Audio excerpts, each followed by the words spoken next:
Fox Sports. We are Baltimore. We are so.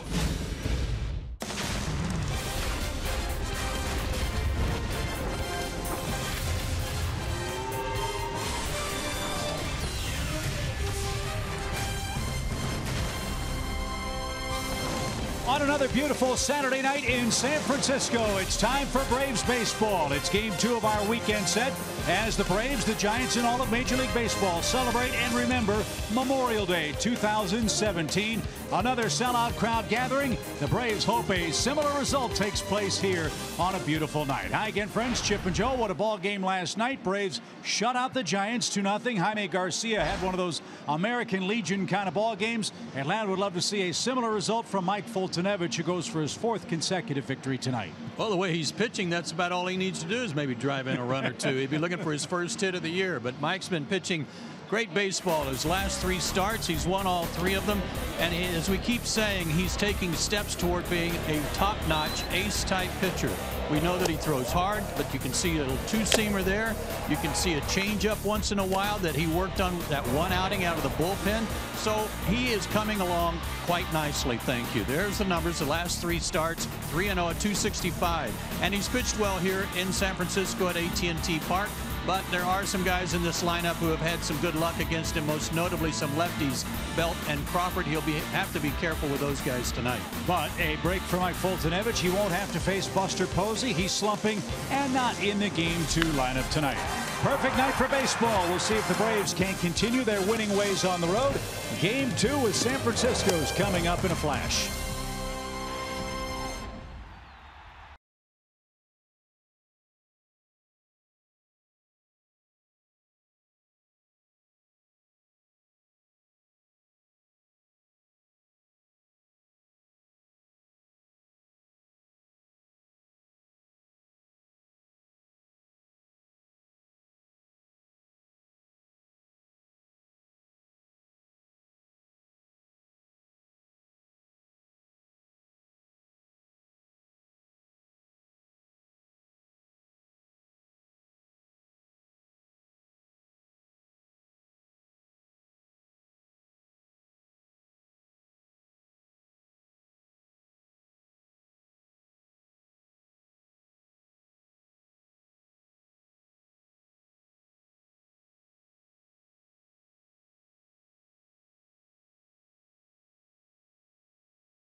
Park. It's game 2 of our series. A 2-0 shutout for Atlanta last night.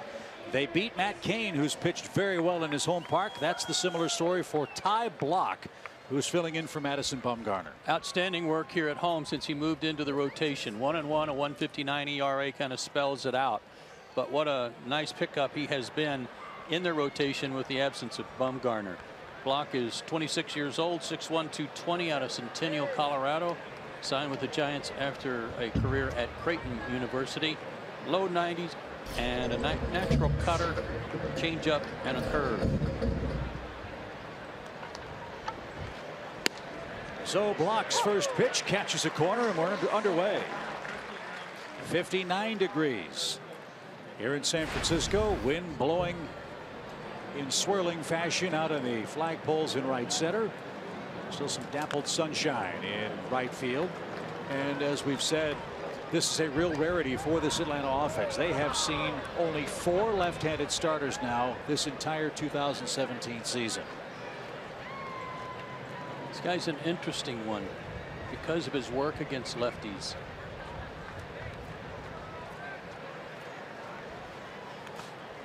They're only hitting 146 against him. No homers.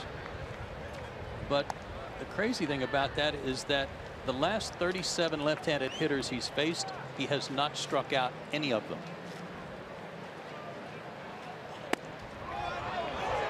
Didn't get the call there. That was close.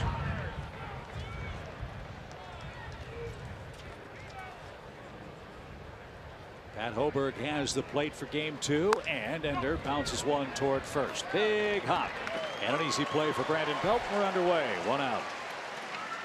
Braves enter play tonight at 21 and 25 on the year. Brian Snitker's Toyota starting lineup does have some lefties in it.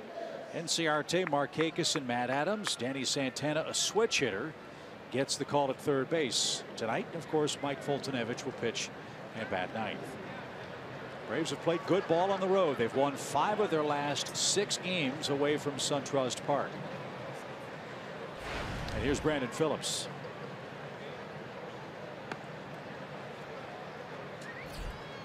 Brandon's riding a 5-game hitting streak.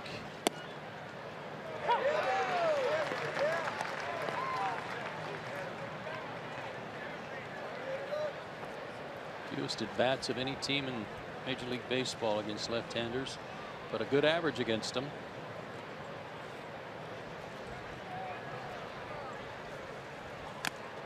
And fouled straight back. One other thing about Block, you mentioned how lefties don't strike out against him. Well, really, righties don't either. This guy is not a strikeout pitcher. He's averaging 3 strikeouts per 9 innings. That's the lowest among qualified pitchers in Major League Baseball, not just the National League. So an ultimate pitch to contact guy for the Giants. And wouldn't you know it, Brandon Phillips strikes out on a changeup.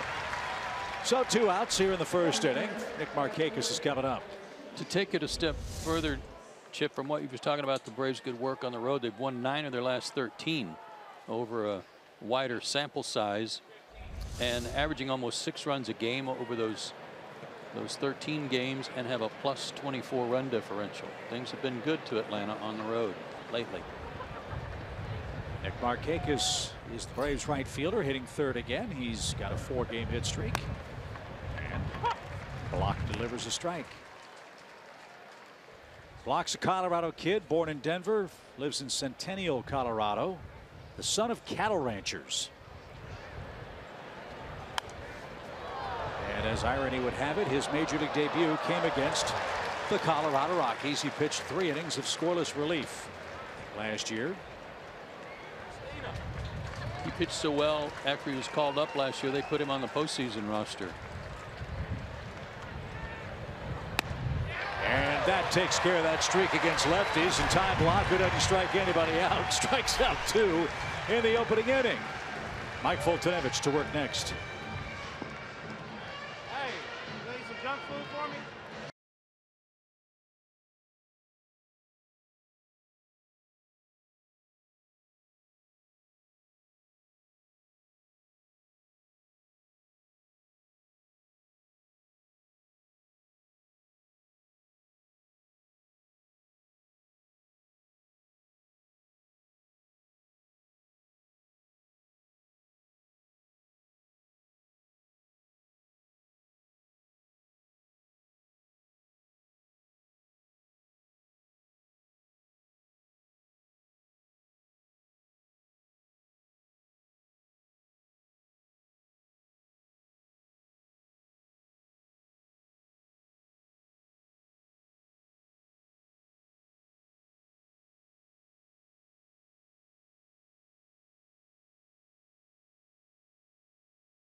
bowling in San Francisco tonight as the Giants come up in the bottom of the first inning to face a red-hot Mike Foltynewicz. You bet. His last 3 starts, good numbers. .299 batting average against him is a little deceiving, but he has really pitched well. And his 4 keys to pitching success tonight revolve around left-handed hitters. As a group, they are hitting .313 against him this year, all of his opponents. But Belt and Crawford, lefties in the middle of the lineup, are combined 9 for 20 with 5 homers against him. He's got to be careful of those guys. And strides, yeah, he's making great strides, becoming the pitcher he wants to be, and steady progress each and every start gets better. As you mentioned in our opening comments, this is a park where Mike has had success against a team he's had good luck against, especially last year when he beat the Giants twice. Let's see what he does with Denard Span and company tonight as his first pitch splits the plate. Strike 1. Denard Span 1 for 4 last night, hitting .257 for the year. Offense has been a huge problem for the Giants of late. They've scored 6 runs in their last 4 games. And last night was the 4th time this year where they didn't have an extra base hit.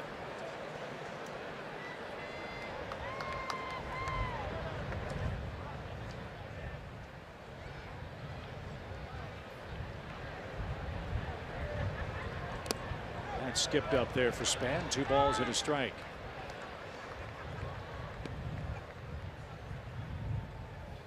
Mike's last start against Pittsburgh, he only went 5 innings, but he also only allowed 1 earned run. Struck out 5. And a ground ball to Brandon Phillips.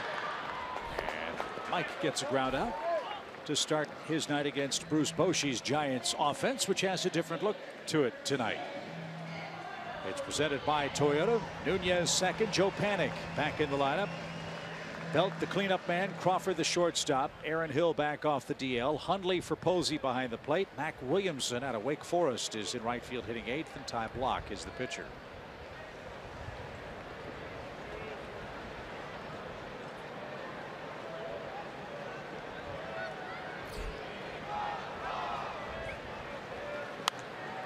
Nunez pops the first pitch back our way, and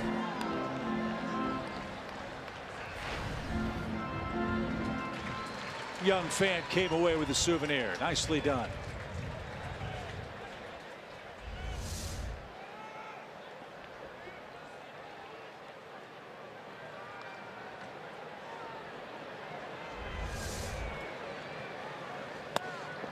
That stayed a little high.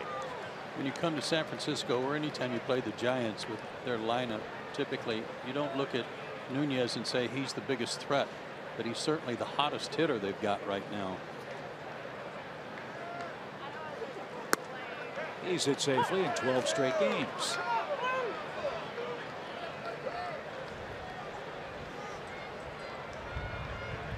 A couple of homers mixed in. The only 2 homers he has this year. Mike had him off stride. A little pop up left side. Santana near the railing and puts it away on the warning track. And Foltynewicz has his first 2 outs in today's game. Again, Danny Santana getting the start at third base. He's a switch hitter. Rio Ruiz and Jace Peterson the other options, but they hit left-handed. So that's the reason for Brian Snitker's move there tonight. Kempin, Ciarte, and Markakis in the outfield. Tyler Flowers and Foltynewicz is the Atlanta battery.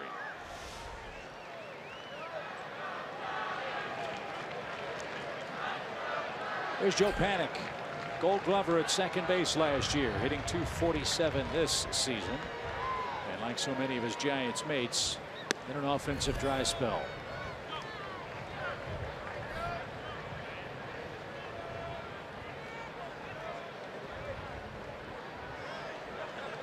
Panik is 0 for his last 14 and 5 for 37. Hit that ball hard, but that's slicing into the seats out of play. It's an even count. Yeah, I don't know what he was hitting before this started, but he must have gotten off to a good start, because he's gone 5 for 37 and he's still hitting .247.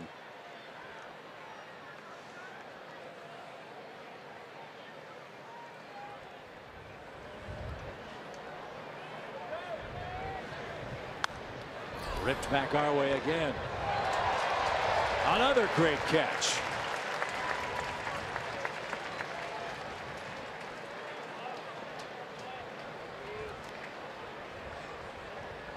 As you said last night, it's a very small foul screen here. Fans behind home plate are on their toes so far tonight.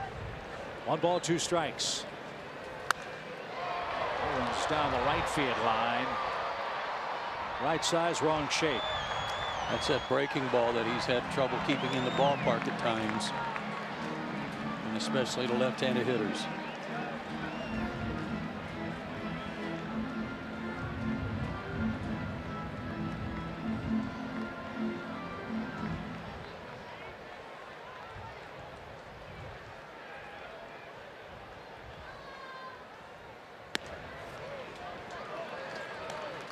Two balls, 2 strikes.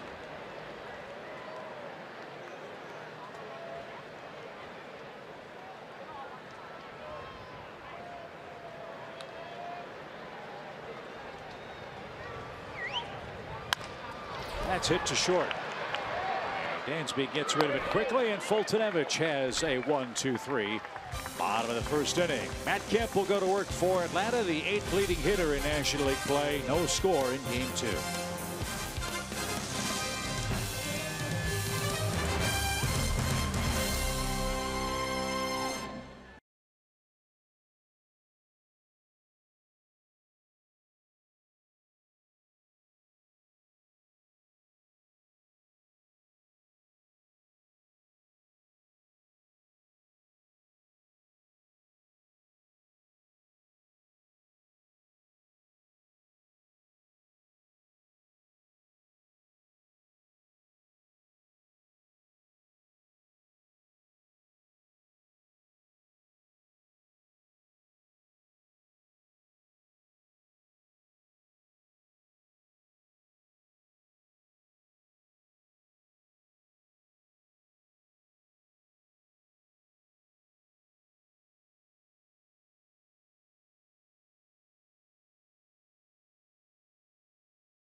Atlanta Braves baseball is brought to you by Academy Sports and Outdoors. For all, for less.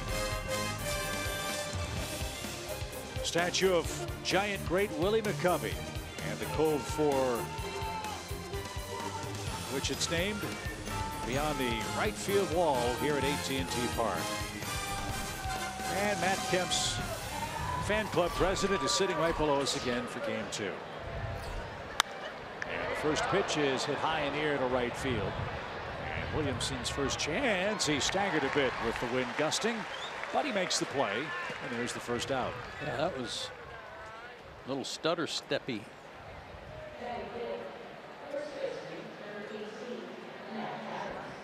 Matt Adams is the Braves' first baseman and 5th place hitter in the game tonight. Matt's got a 5-game streak.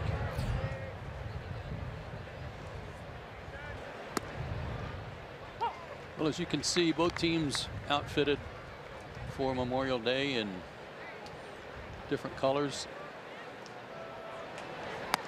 So much so you don't know who they are or what team they're playing for. Our pal's a nice thing, I guess. Memorial Day. Camouflage socks, hats. The script on the jersey tops as well. This is the 9th straight year the players have worn special Memorial Day caps. Yeah, I like the caps. And this is the 5th year they've worn the matching jerseys. All the proceeds from uniform royalties will go to MLB charities to support veterans and their families. And this is also the first time the major league clubs will be wearing the Memorial Day uniforms, not just for one day, but for the entire weekend, Saturday, Sunday, and of course on Monday. And the 5 stars on the side of the hat represent the 5 branches of the military.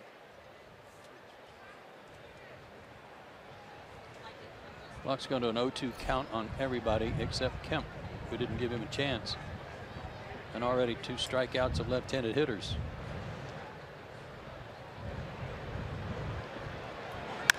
Flowers puts it in play. Crawford at short, scoops and unloads.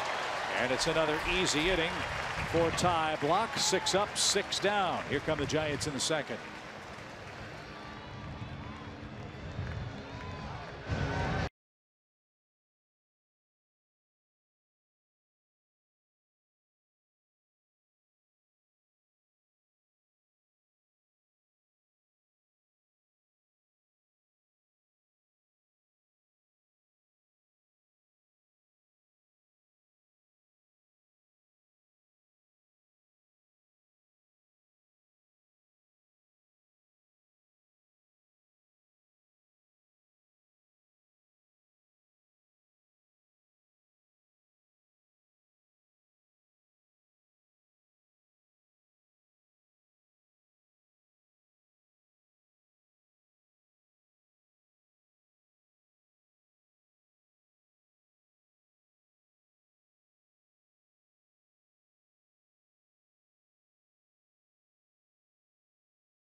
Is brought to you by your local Toyota dealer. Let's go places. And SunTrust. Giants are an amazing franchise. 511 consecutive sellouts at AT&T Park. Crowd still filing in tonight on a beautiful Saturday evening. Matt Cain was the starter for San Fran yesterday. Tough luck loser as the Braves beat him 2-0. His first home loss in 2017. Braves would like to do the same thing to Mr. Ty Blach, but it's 6 up, 6 down with 3 strikeouts for the Atlanta offense. Mike Foltynewicz retired the Giants in order in the first. He's got Belt, Crawford, and Aaron Hill coming up here in the second. And that missed low. 1 ball, no strikes. The numbers for Belt against him: 4 for 10 with 2 homers. Crawford 5 for 10 with 3 home runs. That's well hit.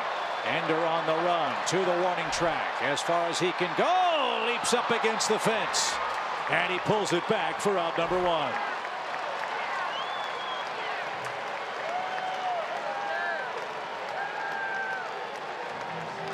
It's almost getting to be ho-hum, isn't it? He's so amazing with his timing. And you could see Foltynewicz's reaction. He knew it was a home run. And maybe it would have been. Caught that right at the top of the fence. So a lot of people sing Yahoo as Ender brings that one back. And there's out number 1. Fun to watch. Crawford smokes one to center, and Ender can't get to that one. It's a base hit, the first for either team tonight. So you're right on target, partner. The 4 and 5 guys are the 2 guys that have hit Mike the hardest, and those are the hardest hit balls in the game to this point. Fastball pretty straight, that 4-seamer.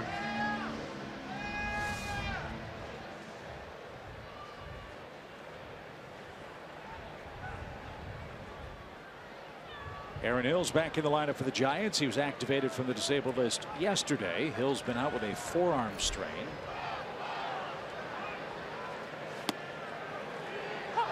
Must have been pretty bad. He missed 30 games.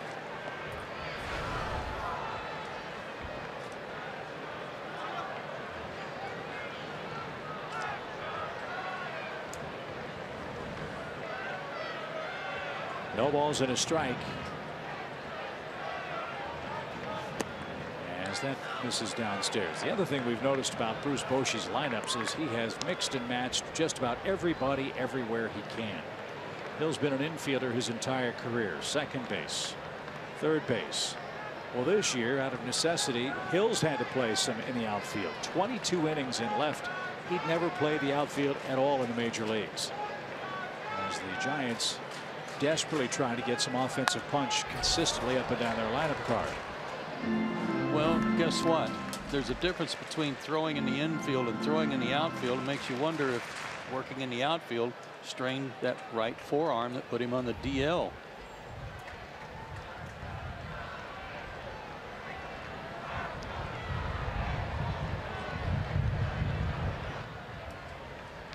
One ball, two strikes, and not close. It's 2-2.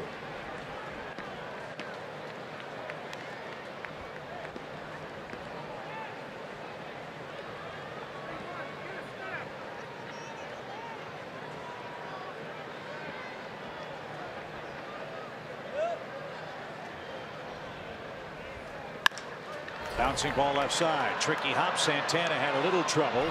And all Atlanta can get is the forced play at second base. Crawford's retired. 2 out. I don't think they were going to double him up, but not only did he bobble it, he gave him a bad feed in his haste to get at least one. Nice job by Brandon. Keep his foot on the bag.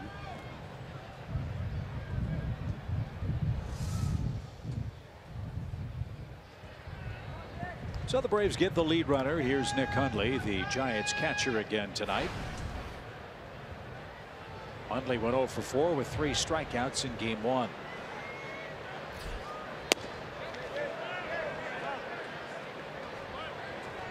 Buster Posey gets the night off. He's in a 3 for 23 slide. No RBIs in that stretch. He'll be back in there tomorrow.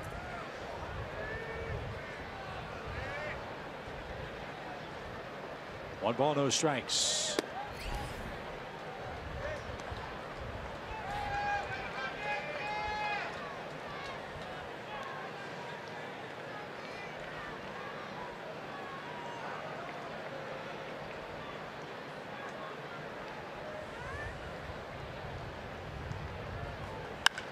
Swing and a drive. Hammered deep toward left. Kept going back to the wall. It's out of here.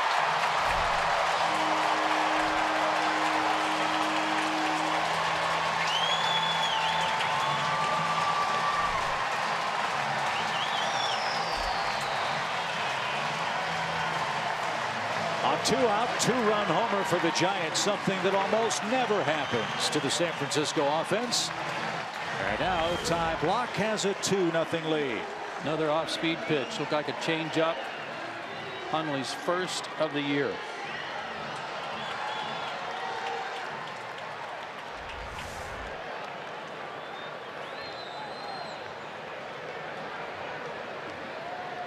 Mike's 8th homer he's surrendered this year. Now Mac Williamson is the hitter and takes a strike.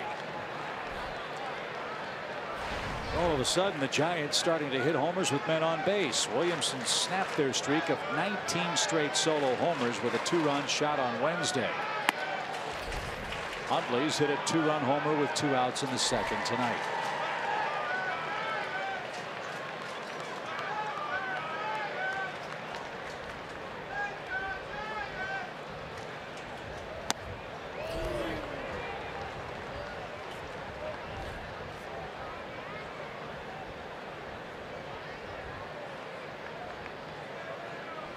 One ball, 2 strikes, base is empty.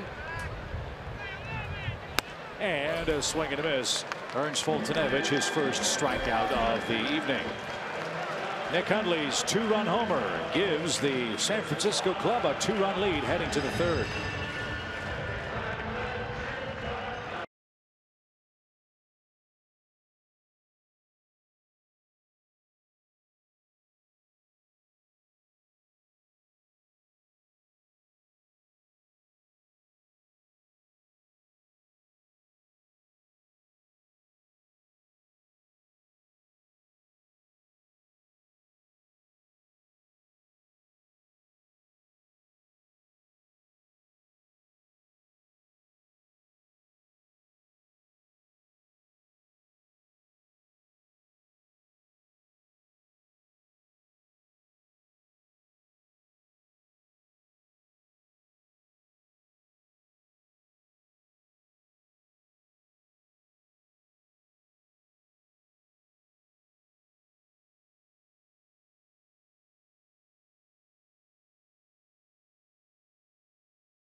Xfinity. Xfinity X1 will change the way you experience TV. And by Delta Airlines. Last night's final was 2-0 Atlanta. So far after 2, it's 2-0 San Francisco in Game 2.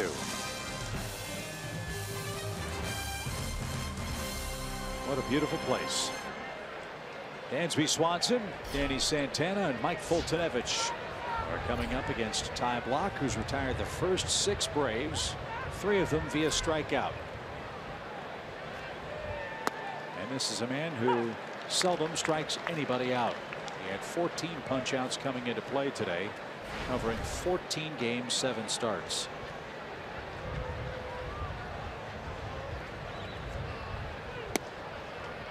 Pretty good changeup that he's used effectively already. Struck out Phillips with it in the first.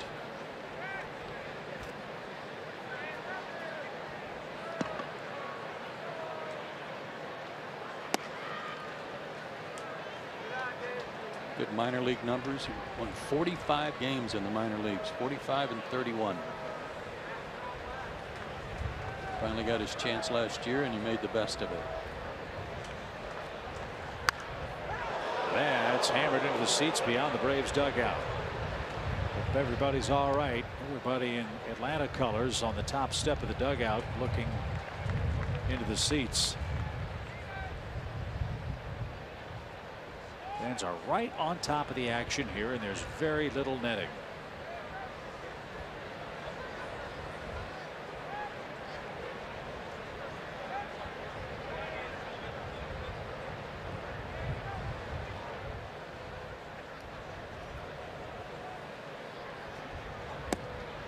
One of the things that the Giants like about this guy is that despite the fact that he doesn't have overpowering stuff, that he's got a lot of guts, and he will come after you and battle you. He will try to beat you defensively. He's a good fielder.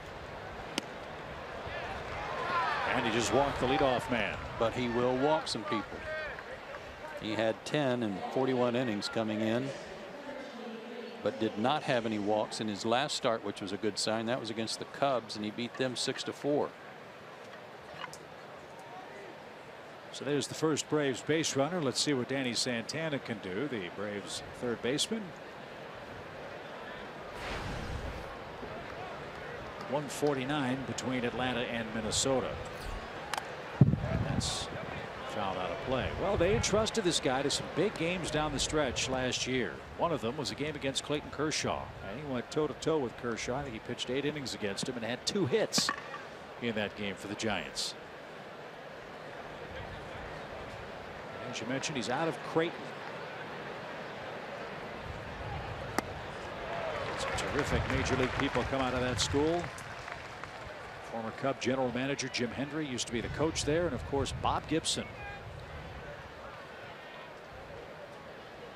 His changeup is a good pitch.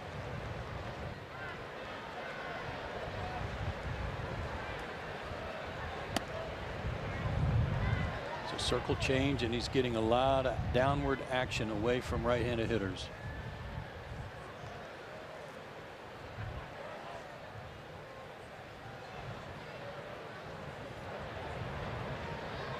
One ball, 2 strikes.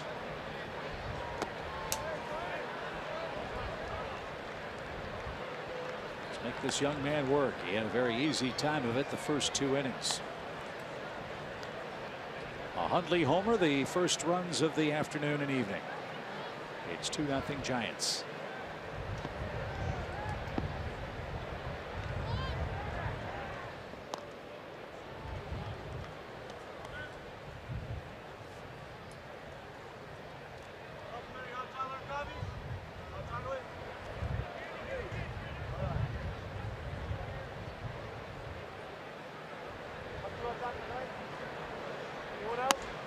Santana didn't get it. He's down on strikes. That's 4 of them for Blach.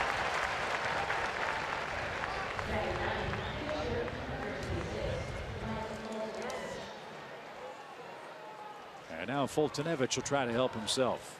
4 is his season high.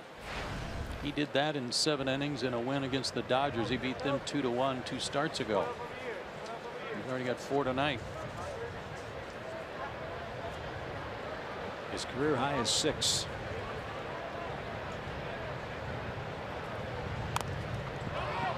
Foltynewicz is 0 for 12 with a couple of sacrifices. His first try here is bunted foul, strike 1.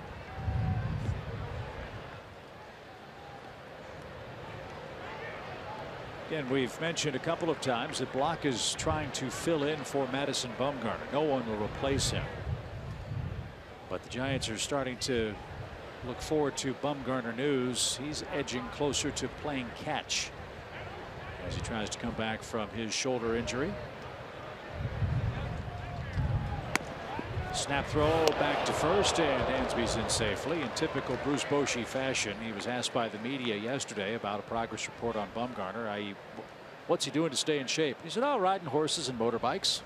Yeah.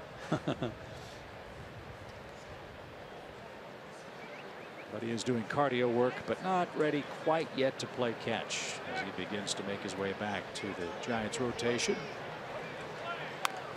And there's the bunt. And there'll be one play. It's to first. The sacrifice works. Swanson at second for Ender and Ciarte, and now 2 outs.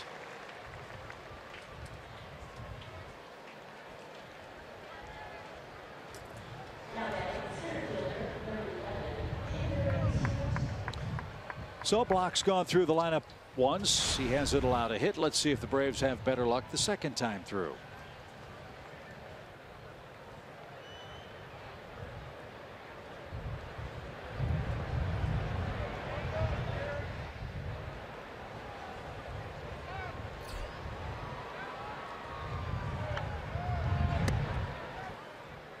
That's the first time Block has started a hitter with ball 1 in the game.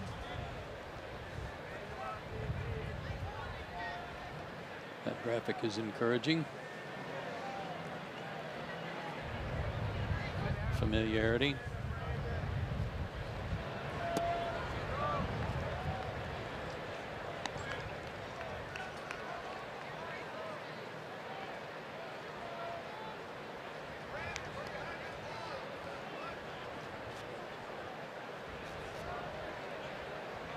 Two balls, no strikes.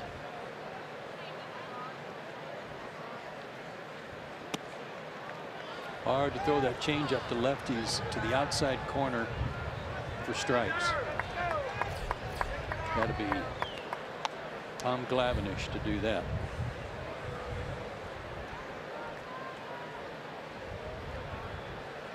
Three and 0.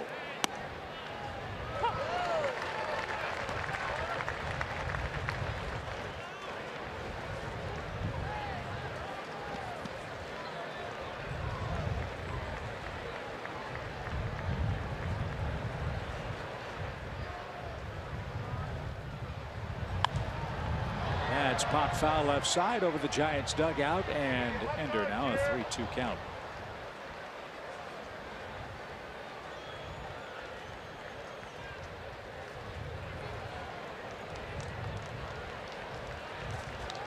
He breezed through the first 2 innings on 17 pitches. Block's about to make his 20th pitch in the 3rd alone. Here it comes.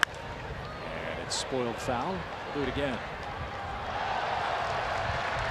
And this is an excellent fielding crowd.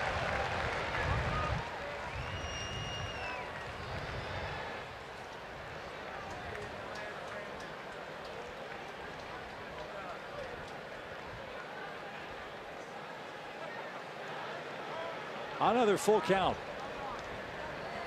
And Ender walks. And Hundley out for a quick chat. Tying runs aboard for the Braves with 2 outs. Brandon Phillips, the hitter, who struck out his first time up. Brandon's been on a good roll. He's got his average back up over 300. He's hit in 5 straight, 8 for 19 in those 5 games.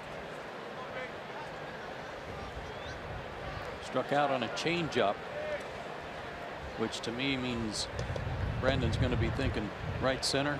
He's so good at making adjustments. He's the 7th toughest man to strike out in our league. That's why the first inning was a bit of a shock to the senses. And he took that one over the inside corner. Strike 1 called.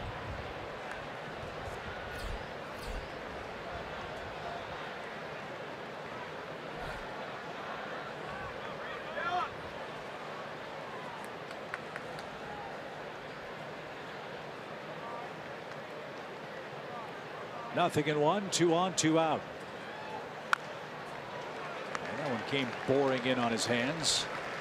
It's like a natural cutter. He can throw a cutter, but he has a natural left to right movement on his two-seamer that bores in on right-handed hitters.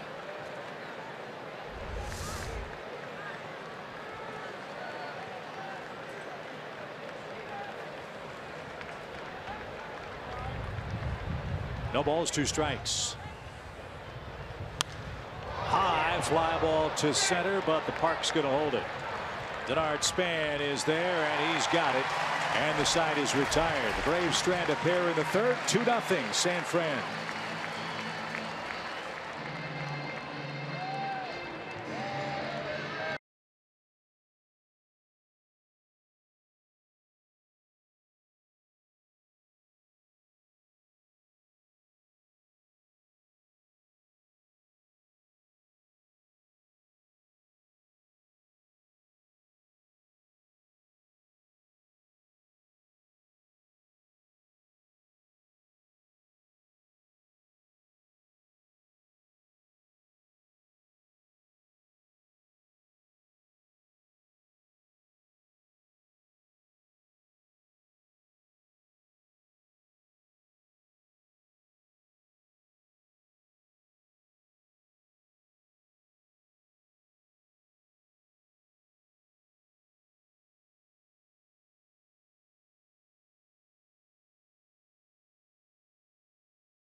To the bottom of the third inning, and if you watched last night's broadcast, you heard Chip talking about the seagulls that come here every single game in the 8th or the 9th inning, day or night. They always know. Well, I did some research for you, Chip. Those are western gulls, a species native to the Bay Area, primarily on Alcatraz, and there's nothing the Giants can do because they're protected by the Migratory Bird Treaty Act of 1918, one of the oldest environmental laws on the books in the U.S. So my advice for fans coming to the stadium, protect the garlic fries, maybe wear a poncho as well. Oh yeah, a poncho is going to be a big key. With a hood. Absolutely. Especially the fans in the upper deck and left field. If this game lasts a little longer than last night's, the Seagulls truly do have a bird's eye view of the proceedings because they perch right along the rooftop down the left field line, an area that I affectionately call the poop deck. So look out below if you're making your way to AT&T Park. No balls, 2 strikes for Ty Block, who's 1 for 11 at the plate so far this year. Nick Hundley homer, the only offense so far tonight. And that's popped out of play. And yes, we do have another Seagull at the ballpark. And that's the umpire at second base, Chris Seagull, who looks to be in fine feather as well. 0-2, just missed. Not being called a strike. Yeah. That was a late call, but Fultonevich gets his opponent back-to-back strikeouts. You know how sometimes it takes pitchers a little bit to rock back and wind up? Well, Pat Hoberg has to step back and wind up. Little known fact about Pat, he must be a second cousin twice removed from Tim McClellan. Could be. Yeah. He used to keep the strike three call a secret. Good friends with Joe Brinkman. Here's Denard Span. He bounced out his first time up. There's a strike. Hope both of those gentlemen are doing well in their retirement.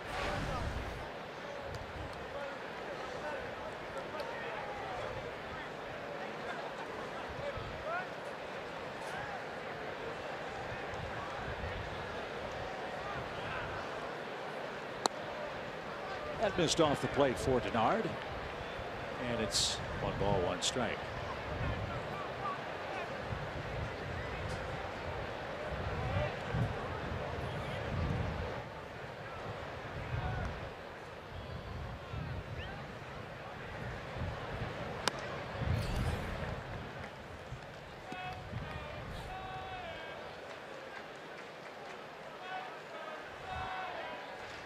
Come on, Denard. No, not until I'm ready. 40,000 people, but I'll let you know when I'm ready to hit.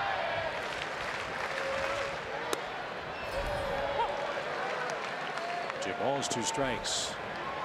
Yeah, that will put you to sleep, but it's somewhat ironic. Span spelled backwards is naps.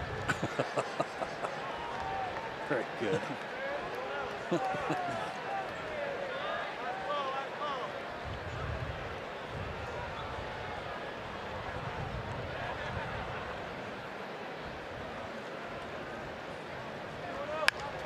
Squibber hit towards Santana. Then had some funny spin.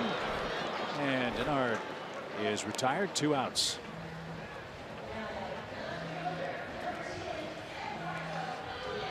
Nunez is the batter. He popped out his first and only time up.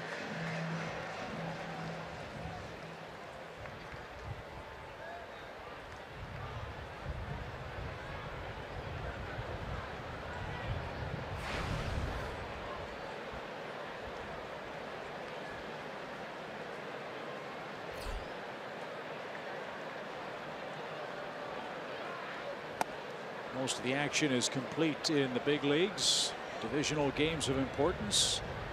The Marlins lost to the Angels in Miami today. The Mets are in extra innings with the Pirates. Phillies won. They beat the Reds 4-3. The 9th inning. And the Nationals taking advantage of a beat up Seattle team and a rebuilding San Diego club. They're having an excellent homestand. Steven Strasburg struck out 15 men today, and they won 3-0 at home. That followed Max Scherzer's double-digit strikeout performance yesterday. Yeah, I think it was 15 in 7 innings. Different Steven Strasburg, I think. Different guy. Different guy. And a 4-pitch walk puts Nunez at first with 2 outs. Mike had 2-out trouble in the second. Let's hope it doesn't cost him with Joe Panik coming up.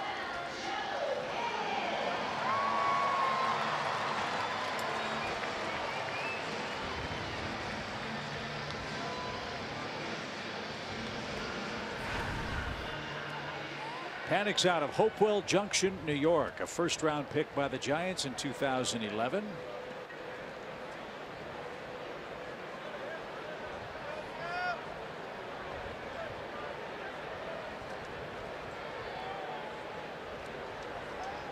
He won the Gold Glove last year.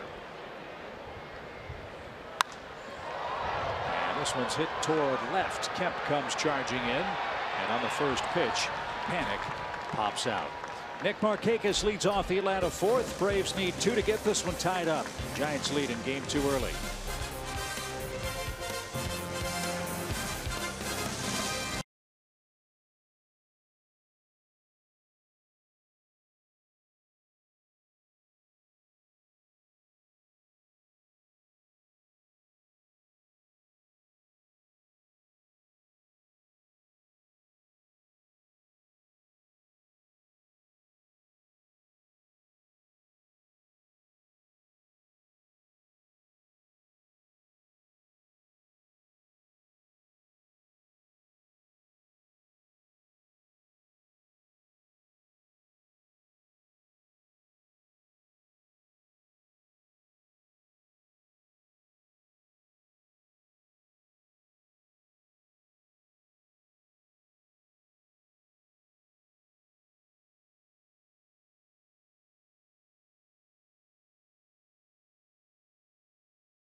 Okay, Andre, thank you very much. Looking forward to seeing Mike Trout and the Angels starting Monday night. As that one's up and in to Nick Markakis, and the fourth inning is underway. 2-0. Giants have the lead.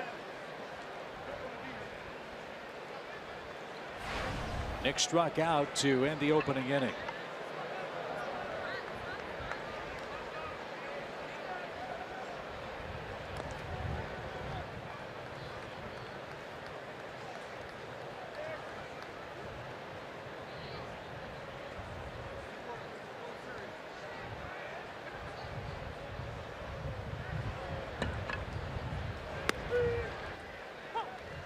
Nice pitch, caught a corner, 2-1.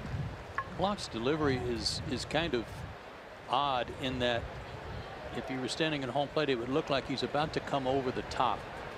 By the way his body clears out of the way, it's like he kind of leans back to give his arm room to come over the top, but he really doesn't. He comes pretty normal. It's not 3/4, but it's certainly not right over the top like his body would lead you to believe. Right back where it came from, and Markakis singles on a 3-1 pitch. So Nick is our Georgia Lottery jackpot feature. He's had a nice run over the last 2 weeks. You betcha. 328, 388. He's had some times where it's been tough to come by hits, but he's making solid contact. His average could easily be well above the 296 he had coming in. So here's Matt Kemp, 33 hits this month. He flied out to right to start the second, and he's going to ground to short. That should be 2. And it is. 6-4-3 retires Kemp on the first pitch, and here's Matt Adams. If you're a Giants pitcher and you don't get a lot of ground balls, you ought to work on that. And you got 2 Gold Glovers up the middle. So just like that, 2 outs. Matt Adams, the batter. He struck out his first time.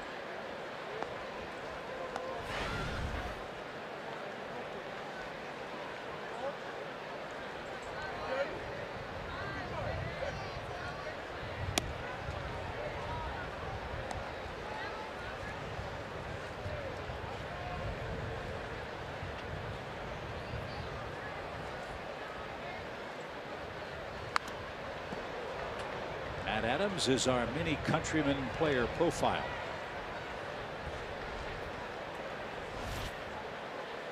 Good numbers with the Braves and excellent numbers in his career against San Francisco. Yeah, good pitch.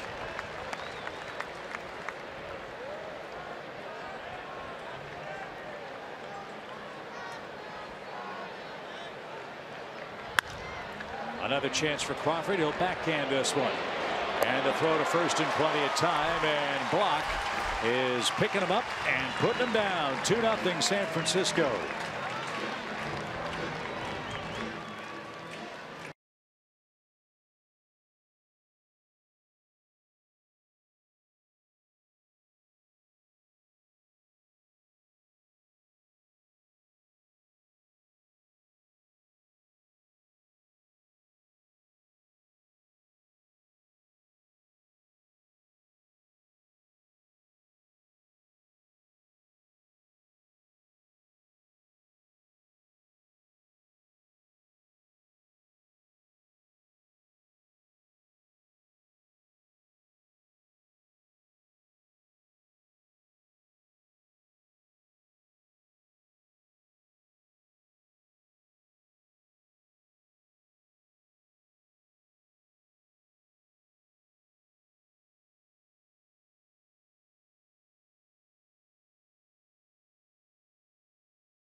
South sales crew enjoying the weekend here in San Francisco. Hope they're enjoying AT&T Park.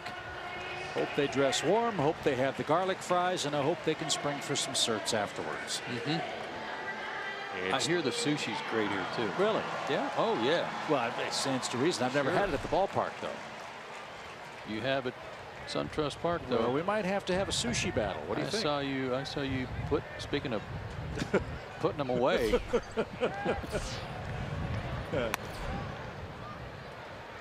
Mike Foltynewicz to work here in the bottom of the 4th inning. Belt, Crawford, and Hill coming up. This is the danger zone for Foltynewicz. Belt almost hit a home run his last time up, and he almost took that ball and flattened it deep to right field and gone. Wow. Line drive homer for Belt.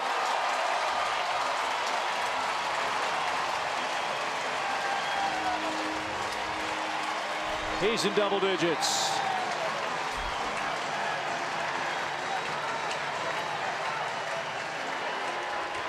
That's 3 homers among 5 hits for Belt against Foltynewicz. That looked like a two-seamer that was up. Let her high. Leveled off on it. A nice catch. Just beyond the fence. So the Giants have hit 2 homers. Remember, they had 6 runs in their previous 4 games. They've got 3 in 3+ innings tonight. And now Crawford has a healthy cut. He singled and was erased back in the 2nd.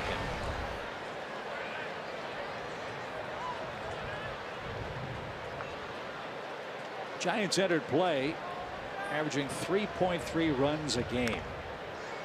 That is the lowest per game average by an offense in the major leagues this year. And for a San Francisco club that many thought was going to be very, very good out west, entering tonight's action, they were outscored by 71 runs in their first 50 games played.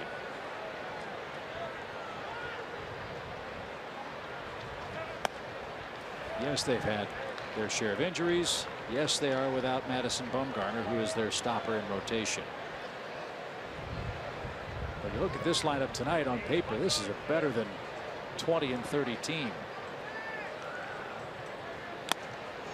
And Foltynewicz threw that one with some anger. He got Crawford to miss it. And that's Mike's 3rd strikeout. It's kind of what he did to Williamson in the 2nd inning after the home run.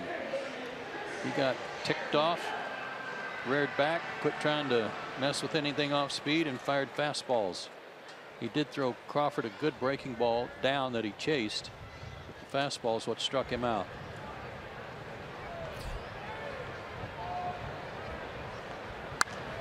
Hill slices one down the right field line, and that'll ricochet around for a strike.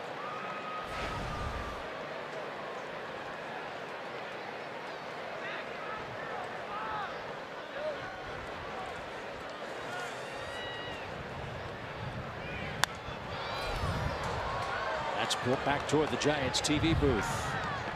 He's letting it rip now. Yep.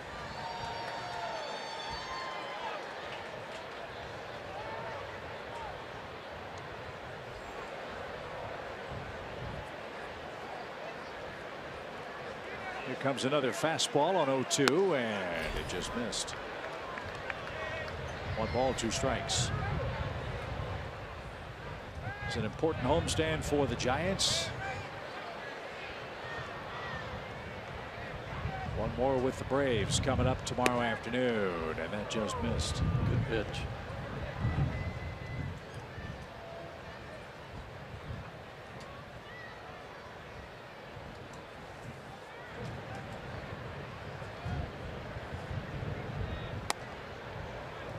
There's strike 3 called. Hill couldn't pull the trigger.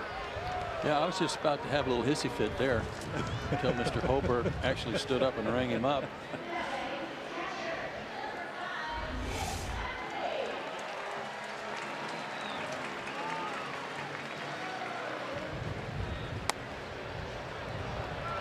Now the guys at the plate know that it's strike 3 before the fans do, but did you know that the umpire signals were originally designed to let the fans know what was going on?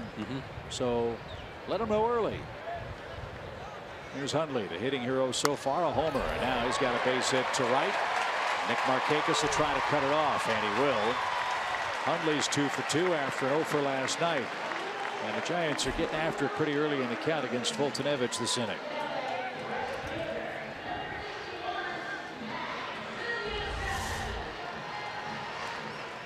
Fastball. Split the plate. He got it. Okay. Tip your cap. Good swing.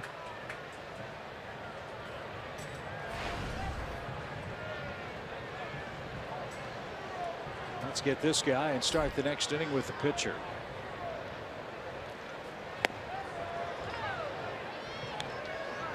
Jonathan Mackenzie Williamson. Lives in Winston-Salem. Went to Wake Forest Rollsville High School. Went to Wake Forest University.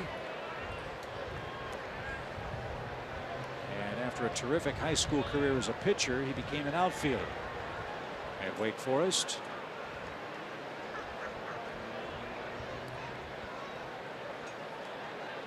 One ball, one strike. And in his bio in the Giants media guide, it says that he and his grandfather were very close, and they spent a lot of times watching the Braves on the Superstation.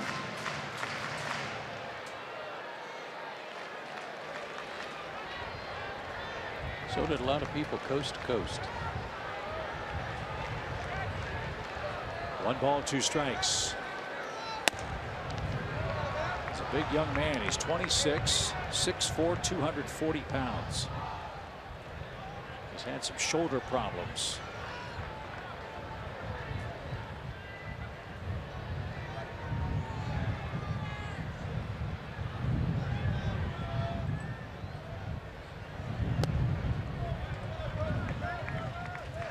When Williamson broke in 2015, he played just 10 games, 54 games with the Giants last year, 6 homers. His first major league homer was June 8th against David Price. And this one, a broken back loop into shallow left field with the runner going. Andrew's going to field the ball in left center, and the Giants have 2-out trouble with men at the corners.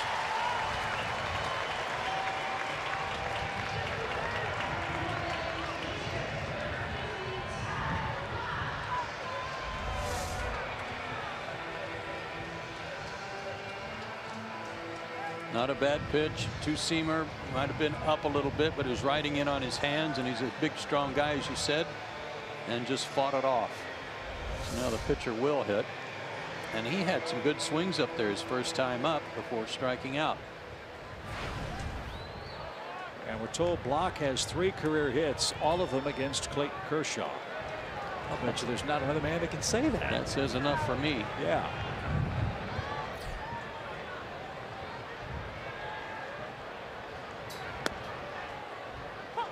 Mike delivers a strike. 2 homers by San Francisco, one by Hundley, one by Belt. 2 runs in the second, 1 in the fourth. 3-0 Giants lead in game 2.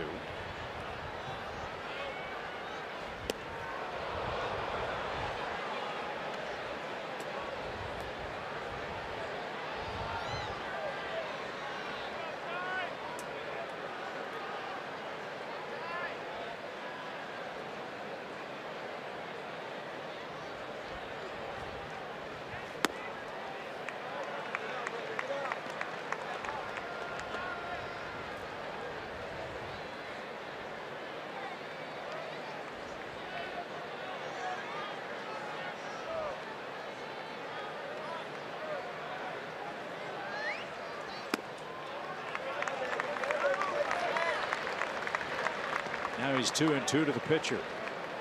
And disgusted after missing that badly with that pitch.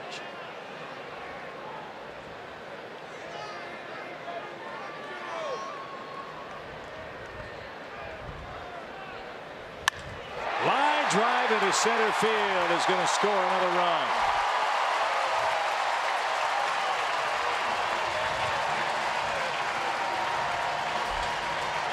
So add Mike Fultonevich to the book for Ty Block. An RBI single with 2 outs scores Hundley, and it's 4-0. Straight fastball, 4-seamer, teed off on it. He already had one sacrifice or one RBI on the sacrifice fly.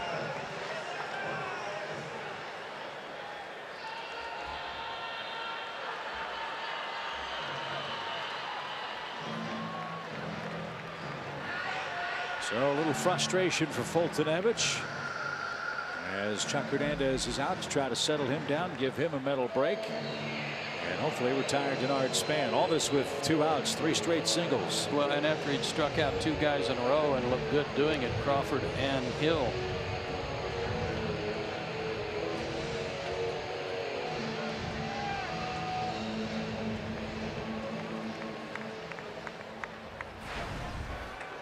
So Denard Span is up for a 3rd time.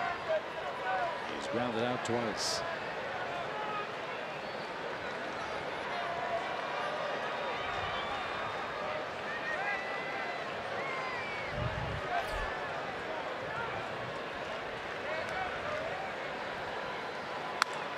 Line down the right field line and headed for the corner. That's a strike.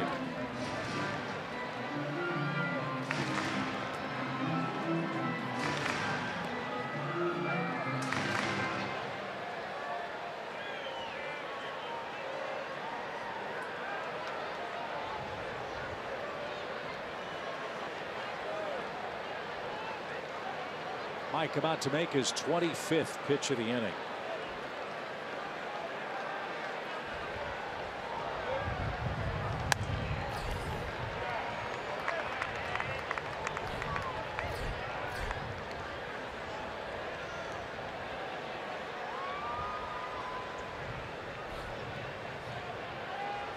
Coming into tonight's action, Mike had given up just 5 earned runs in his road starts. He's given up 4 in 3 2/3 in this game alone. And he's going to give up at least 1 more. Williamson scores. Block on his way to 3rd. He will be stopped. It's a double for Denard Span. It's 5-0 San Francisco. Better get somebody up because the body language on Mike Fultonevich is not good. And that's exactly what's going to happen. The Braves pen's going to spring into action.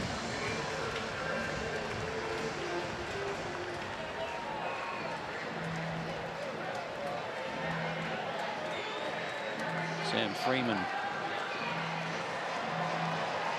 hustles down and waiting on his catcher. 3 runs on 5 Giants hits. 4 hits in a row after 2 outs. The inning started with a belt homer. Now Nunez, the batter, he's popped out and walked. Giants taking out some offensive frustration on Fultonevich tonight. And he got the call for a strike. It would appear that everyone with San Francisco is just sitting on the fastball. There have been a couple of swings at his breaking ball, like Crawford and Williamson early. That one's hammered toward right center, but Ender is under it, and he's got it, and that's the inning. San Francisco got a leadoff homer and then went to work with 2 outs. 2 more runs on 4 consecutive hits. It's 5-0.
American Forces Network, now in its 75th year of broadcasting to American military personnel overseas in more than 170 countries and naval ships at sea. Welcome to those watching tonight, and thank you for your service. We are indeed so grateful for your service on this Memorial Day weekend. Giants 5, Atlanta nothing. Ty Blach with the big lead. He's allowed just one hit. He has struck out 4 in his first 4 innings.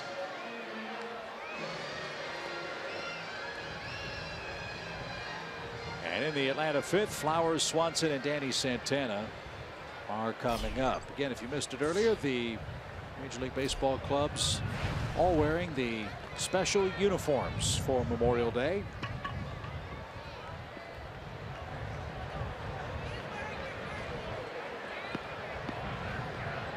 The camouflage caps and socks, the olive green numbers and lettering.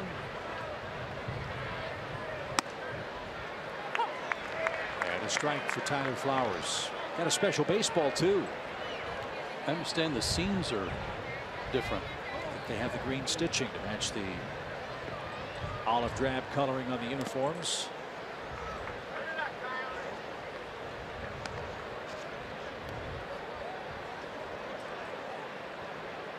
So that's special too. 1 ball, 1 strike. 6, 7, and 8 for Atlanta on the lineup card. Pitcher spot due 4th. If Atlanta gets there, almost certainly they'll take Fultonevich down and go to the bullpen and try to mount a rally against the Giants left-hander who's gunning for his 3rd win.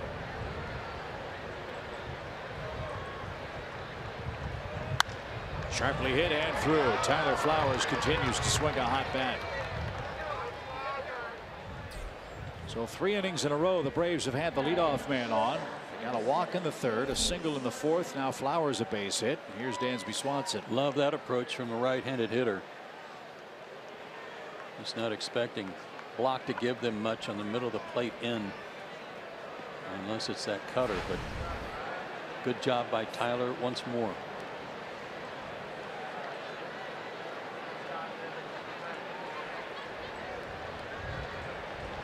Dansby's walk put him on base for the 16th time in 19 games. Dansby's done his best work hitting in the bottom part of the Atlanta lineup. Most of the time Dansby's hit 8th. He's up to 7th tonight with Santana batting behind him. A nice stop by Hundley. Ball 2. As you mentioned last night, in some fashion, you'd almost like to wait this guy out, see if he'll pitch himself into trouble, pop one, and get into the San Francisco bullpen. Sure. But 5 runs to come back from in this park, that is not going to be an easy task. And that may be what the veteran Hundley is telling him right now. Look, you got a 5-run lead. Quit picking around, quit bouncing pitches in the dirt. Let your defense help you like they did last inning when they turned a double play. Make better pitches. We'll see what happens. 2 balls, no strikes. And a shot towards center. Span got a good jump. Dansby hit it hard, but it hung up for Denard, and he makes the play. 1 down.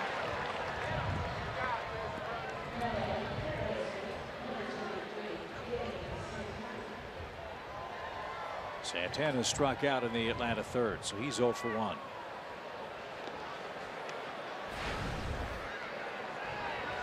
Adonis Garcia played at Gwinnett earlier tonight. Ryan Snooker told Kelsey yesterday that it's probable we'll see Adonis when the Braves get to Cincinnati.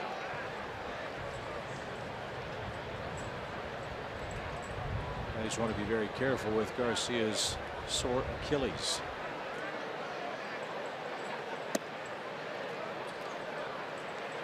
And with all due respect to Danny Santana, when Braves face a left-handed pitcher, another right-handed bat like Garcia would be a welcome sight.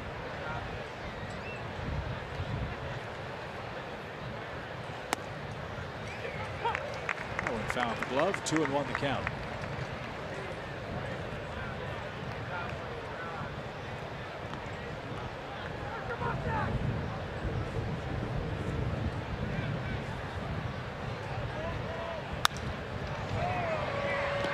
In and right, backs up a step or two, makes that catch. And after the meeting from Hundley, 2 flyouts, brings up Emilio Bonifacio.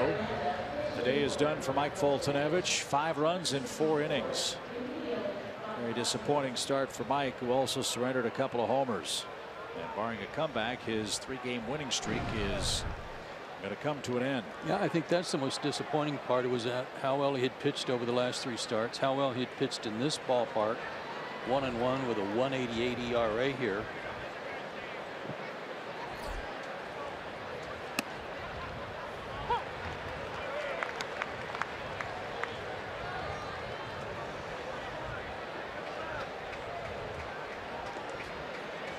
The Atlanta Pen's going to have to cover 4 relief innings tonight. And the Braves are in a stretch about 3 weeks without an off day. First open date for Atlanta since May 11th is going to be our overnight trip to Cincinnati. Fly ball shallow right. That's going to be a can of corn, and Atlanta is retired very easily after Flowers led off the inning with a single. Home 5th coming up. All Giants. Sam Freeman's coming on to pitch.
As the Braves trail 5-0 as we head to the bottom of the 5th. And some names down in Gwinnett that we want to keep you posted on. Adonis Garcia is rehabbing down there, expected to come back for that Cincinnati series. He went 1 for 3 with an RBI in 7 innings of work at third. Eric O'Flaherty also rehabbing down there. He threw a scoreless inning tonight. Also Mauricio Cabrera, that flamethrower that Braves are ready to see get back up here. He threw a scoreless inning and picked up the save in a 6-4 Gwinnett Braves win. All right, Kelsey, thanks. Yeah, the key for Cabrera is not how hard he throws, but where he throws it. Control's been the problem for him. But another arm like his would certainly be welcome, assuming he can throw enough strikes, which hasn't been a problem, it seems, for Sam Freeman. This young man's done excellent work, if memory serves, in relief for Atlanta. Yeah, he finally gave up some runs, if you want to put it that way, in his last outing against Pittsburgh. But real good work, especially in some long relief outings. Which might be what he's asked to do here. We will see. There is more action in the bullpen. You see Sam's 7-game run. He'll face Panic, Belt, and then Crawford for the Giants. They have 5 runs, 7 hits.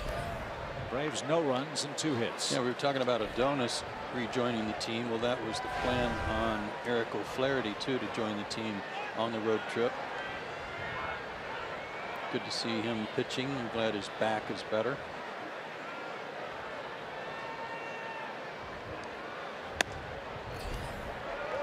Eric said it was from working out on the turf in Toronto, right? Yeah, he thought that that's where, he said it'd been barking a little bit, but it really got aggravated running on the turf.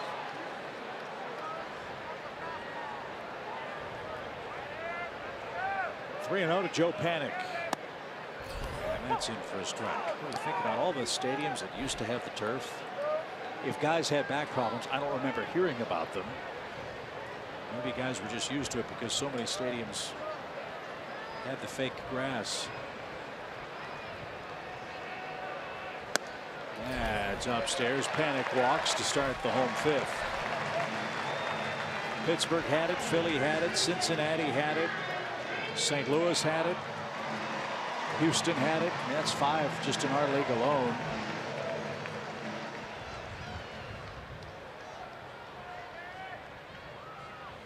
Just think how much better the turf technology is now than it was, say, 30, 40 years ago. Much softer, much more forgiving.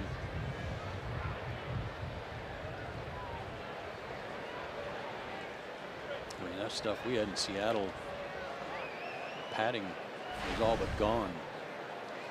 The turf in Toronto at the Exhibition Stadium, it had zipper seams, and they would pull apart, and they didn't replace the turf. They just tacked down the opening, and there were zippers exposed.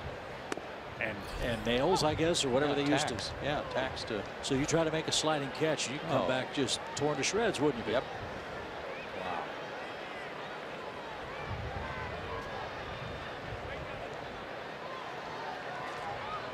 Brandon Belt has had a terrific night at the plate. And he's going to hit to a double play. If Phillips can turn it, and he did. 2 outs. That's more like it. Here's Brandon Crawford.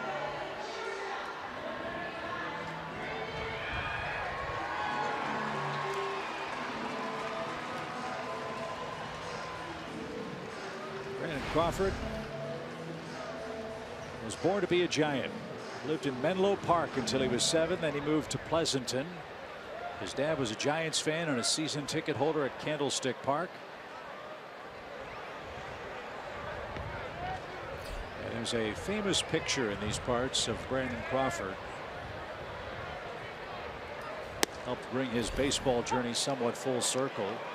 Brandon Crawford was 4 years old, and they had a picture of him holding a sign with a sad look on his face and what many thought was going to be the final series played as the San Francisco Giants in 1992. Many folks forget that the Giants were very close to being sold and moved to Tampa Bay to fill the then St. Pete Dome.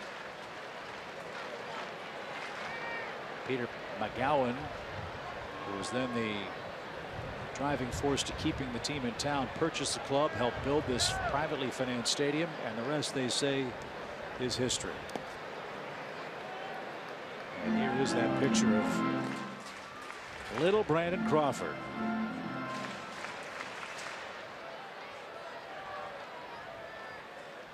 And maybe it's that sign that convinced him to stay. Who knows? 1 ball, 2 strikes.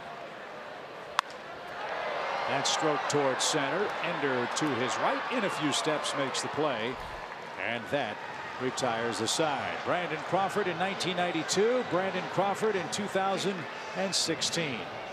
It's 5-0 Giants.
Nothing. One of my favorite aspects of this beautiful ballpark is the boardwalk outside the stadium along McCovey Code with a chain link fence with 3 arches where fans can stand and watch the game for free. The Giants allow 75 fans there at a time. A new batch rotates in every 3 innings. And you know, SunTrust Park took features from all the other ballparks that they really liked. And this was a very unique feature to AT&T Park. Very cool.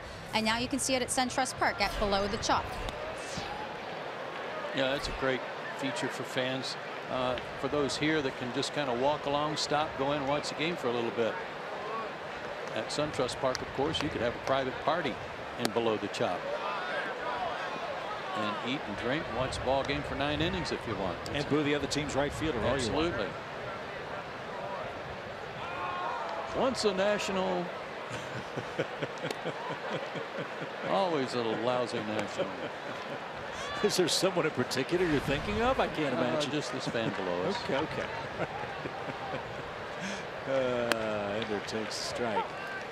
It's 3-1. You younger fans might not remember or have heard the term, maybe the knothole game. The old times the ballparks were like witches in Monty Python, made of wood, and there'd be little pieces of wood that were knocked out of the wood fencing so fans could peek in with an eye and see the action going on.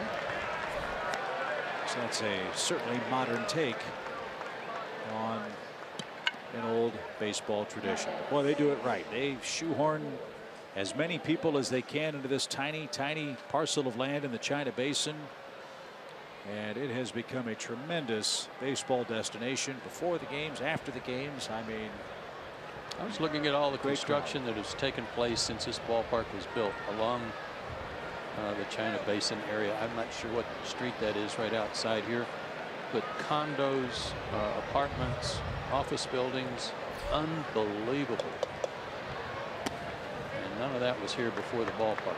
Yeah, this was a real seedy section of town before the ballpark was built. And I think when we were here last year, there had been talk that the Golden State Warriors were going to have a ballpark built right down the street from this ballpark.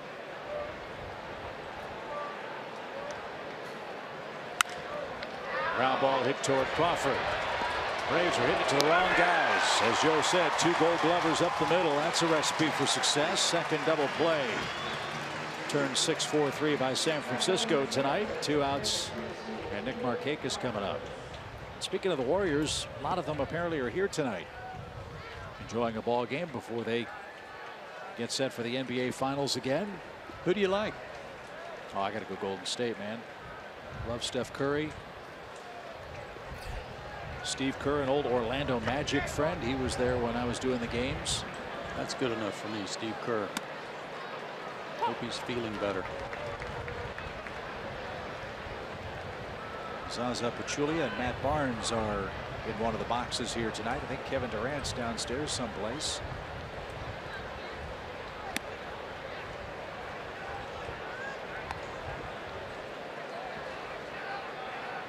So Ty Block has been as good at it as advertised. And after an early flurry of strikeouts, now with a 5-run lead, he's saying hit it as far as you can. Well, just since that trip to the mound by Hundley, all of a sudden he's throwing to the middle of the plate. He's throwing a sinker or a cutter, change up for strikes, and forcing the Braves to swing. And another strikeout. That gives him 5 in the game, 1 shy of his career high, and Block has 6 shutout innings tonight.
The fast-paced pick-up-and-play MLB action packed with all your favorite MLB teams, players, parks, and much more. Get RBI Baseball today for Xbox One, PlayStation 4, and your mobile devices. Learn more at RBIGame.com. 2 in the second, 3 in the fourth for San Francisco. Luke Jackson will try to hold him right there as he goes to work in the sixth. I like this guy.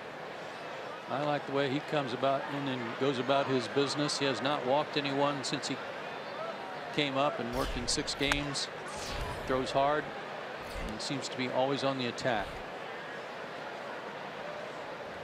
Luke got his first major league win, retiring the only batter he faced on 1 pitch, May 23rd against the Pirates. High fly ball to shallow center. Ender says he's got it. Momentary struggle, but he put it away. 1 down. He's not the only outfielder, nor was Williamson in the first inning, to play in San Francisco and stagger. There have been a lot of staggerlies. We've staggered home from the game every now and then, but that's neither here nor there. 1 out for Luke Jackson. Wind is blowing out.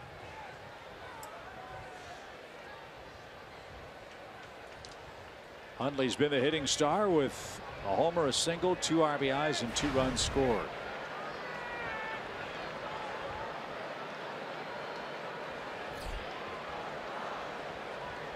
Fans might ask, has a player picked up his first big league win by throwing 1 pitch to only 1 batter? Yeah, it's happened before. In fact, it happened for Hunter Cervenka last August 4th, also against the Pirates.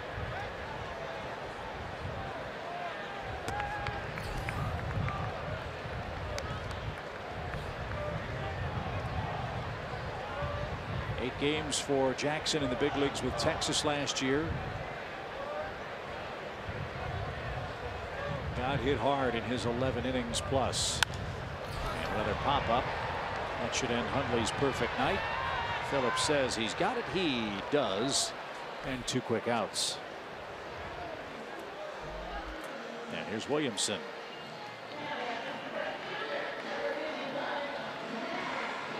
Mac Williamson has struck out, singled, and he has scored.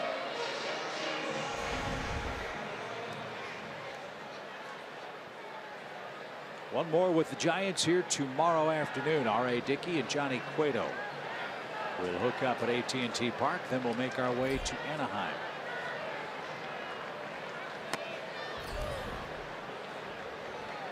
First pitch at 4:05 tomorrow afternoon Eastern time. We'll be on the air with Braves Live at 3:30 Eastern. And 3 night games Monday, Tuesday, Wednesday. Note the start time for Memorial Day an hour earlier than normal, 9:07 Eastern time. That'll be a 6 o'clock local start in Anaheim. Bouncing ball slowly up the middle. Dansby at the bag makes the play, and the Giants are retired in order. Luke Jackson and Freeman, good work in relief. They've covered 2 innings so far. It's 5-0 Giants.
Get the Braves all-new family value plan to get you 4 game tickets, a parking pass, 4 hot dogs, and 4 Cokes.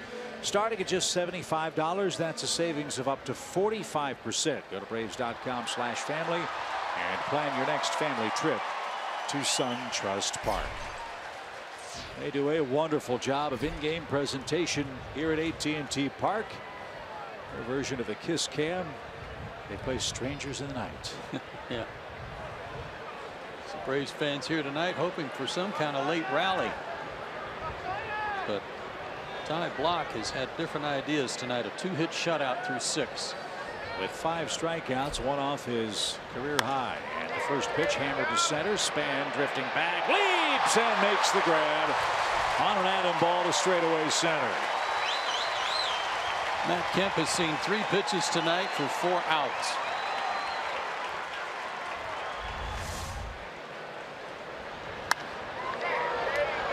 A little late start there for Span, but what a nice recovery.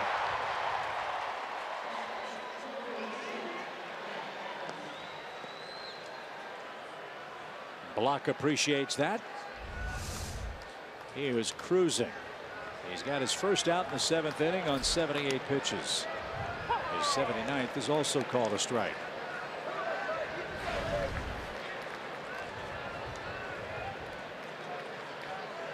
Career high in innings, 8. October 1st. That was that game, I'm guessing, against Clayton Kershaw last year. Real crucial time for the Giants, as you said, when they were trying to get into the postseason, and boy, did he step up. Yeah, Buster Posey, who caught him in that game.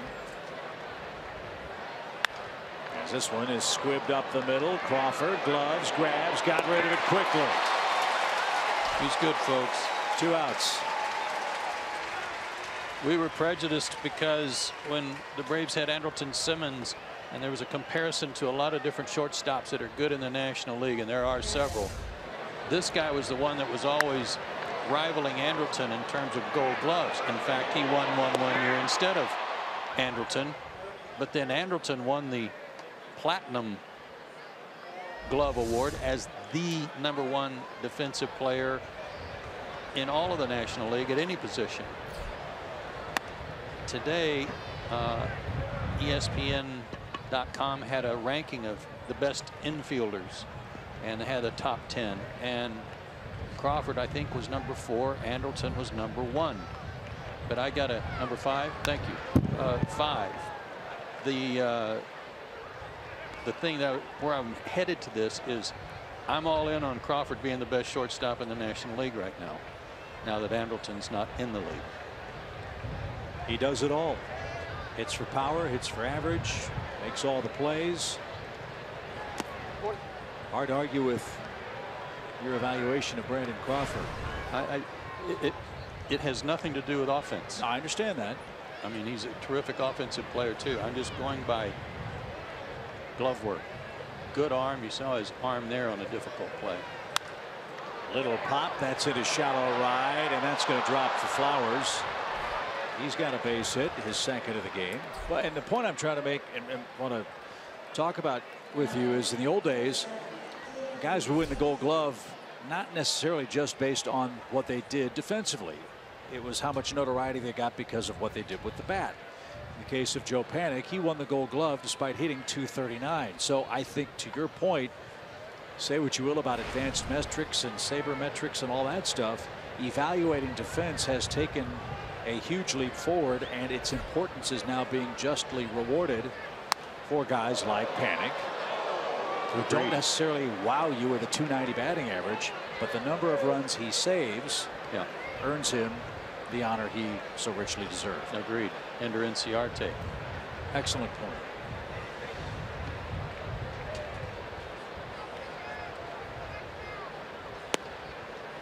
Downstairs for Dansby Swanson. Braves trying to mount a rally here in the 7th. Jason Mott is up for Atlanta now. They have a Silver Slugger Award. They give you a bat if you're the best offensive player at your position. The Gold Glove's supposed to be about the best fielder. Ground ball to 3rd. That's a piece of cake. And Block is through 7 innings with a shutout. He's only allowed 3 hits. Stretch time in San Fran.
This moment on this date in baseball history, we celebrate the career of one of the great ambassadors for our sport, one of the greatest Braves of all time.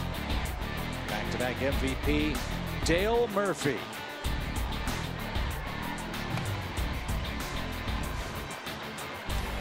On this date, he retired from baseball. 7 All-Stars, back-to-back MVP awards, and why he's not in the Hall of Fame, don't know. Wish I could answer that. Maybe you could answer what's going to be on the menu at his new business venture. Yeah, he's going to open up a new restaurant over in the Cumberland Mall, across the street from the ballpark, Murph's.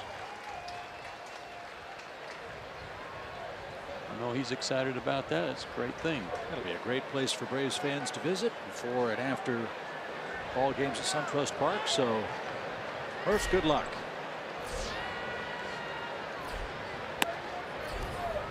Well, on a night when the Giants needed some offense, they certainly have gotten that. And more importantly, on a night when they needed a starting pitcher to go deep, they've also gotten that. Ty Blach has been terrific. 7 innings of shutout baseball. And Bruce Bochy's going to let him ride. He's got a very low pitch count. Braves have only had a couple of hard hit balls. And he's got a 5-run lead and needs 6 more outs. For a guy that isn't named Madison Bumgarner and is taking his spot in the rotation, he is certainly pitching as effectively as Madison Bumgarner. And oh, by the way, he's hit like him too. He's got an RBI. Yeah. 4 straight starts of 7 innings or more.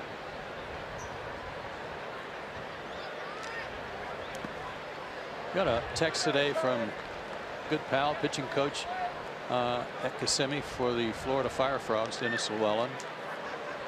And he had a great baseball question, and it had to do with perfect games, and they were talking about it down there among their staff.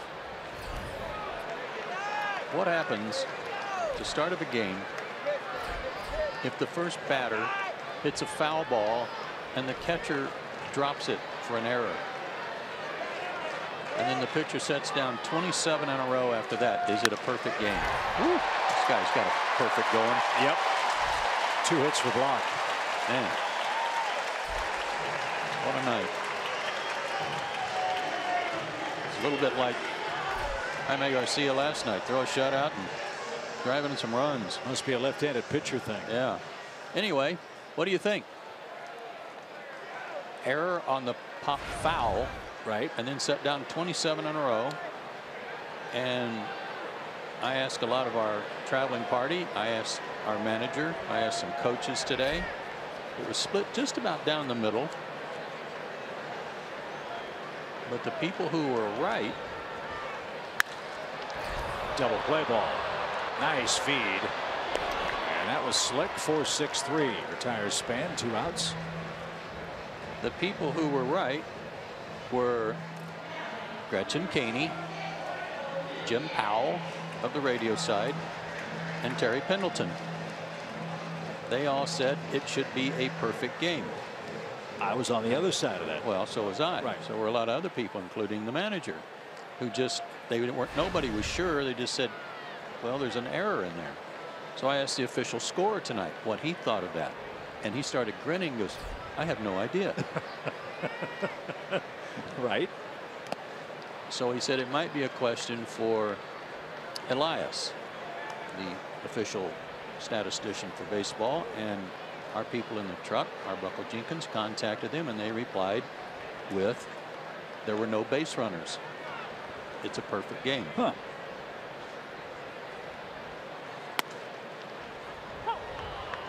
Yeah, my initial thought was, okay, it would, first of all, it would be the cruelest fate in the history of pitching to lose a perfect game on an inconsequential play. But unless the pitcher strikes out 27 guys, logically thinking, you're going to rely on defense being as perfect as you. And even if there's a drop, it does mar the game because it's a play that should have been made. I need to add 2 more people into the correct category. To short, Dansby. Long throw, strong throw. Dwayne Kuiper and Mike Krukow both thought it would be a perfect game, the announcers for the Giants. So I need to add them to that list. And as Dwayne said, what if that foul ball occurred in the 7th inning and was dropped? That pitcher would still have his perfect game going no matter what, because no base runner reached. So there was a good baseball question today from Denny Llewellyn. It was an excellent baseball question and an excellent explanation. Time for our big story. Let's send it back to Atlanta and Andre Aldridge.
For much of this season, especially for fans back east, pitching in the shadow of an injured Madison Bumgarner, but he's emerged tonight with 7 shutout innings. We'll talk about that more on Braves Live, brought to you by Xfinity, that follows us from San Francisco.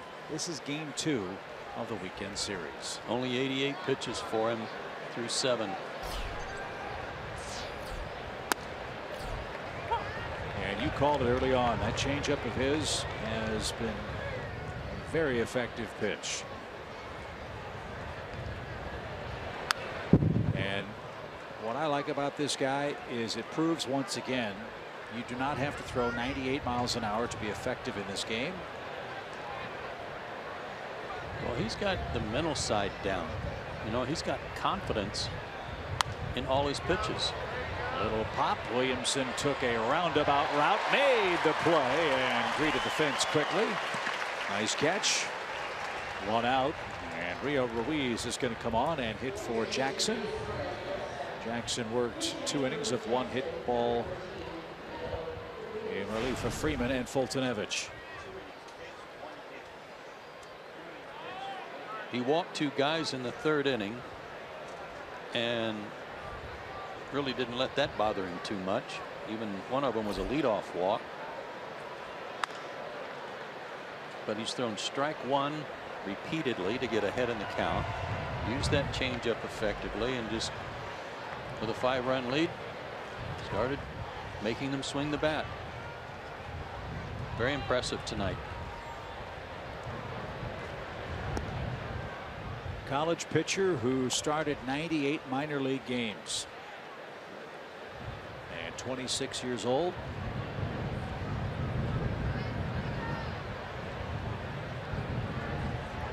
Very polished.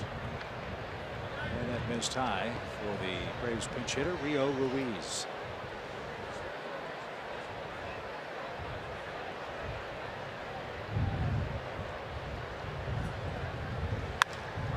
That's well hit toward left. That ball is up against the fence. Rio's around second. He's going to slam on the brakes. That ball kept carrying out toward left. Nunez couldn't corral it. That might be the hardest hit ball by the Braves in a while, if not the entire game. A double for Rio Ruiz.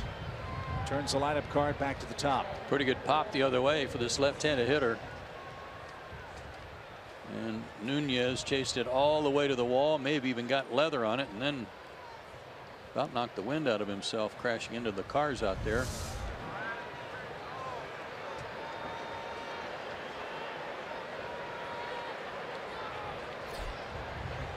So now the Giants bullpen all of a sudden will begin to stir.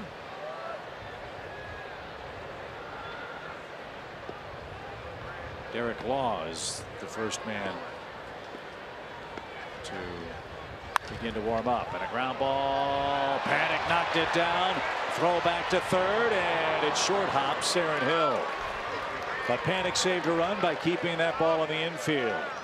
It's a single for Inciarte, and the Braves have runners at the corners and one out.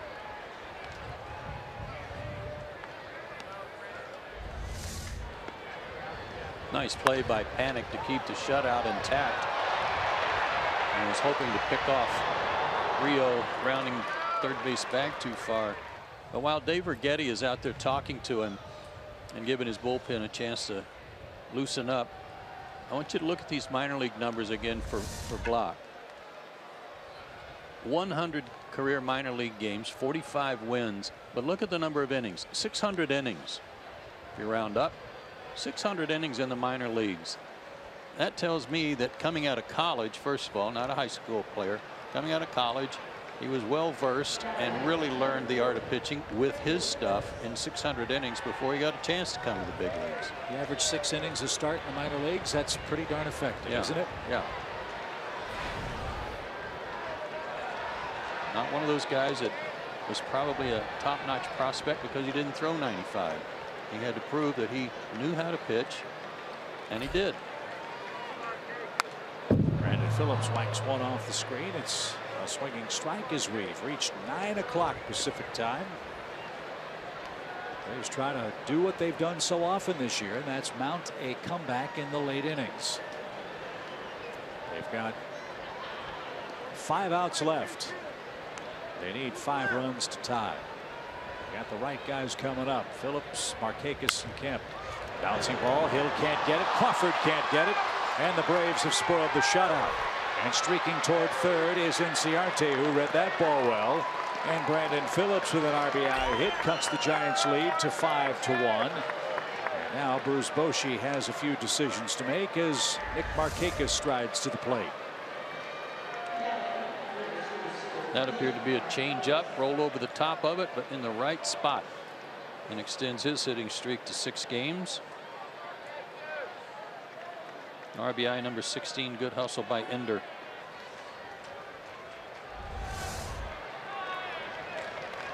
Nick has a single sandwiched between 2 strikeouts. 5-game hit streak for Markakis. And he didn't get that.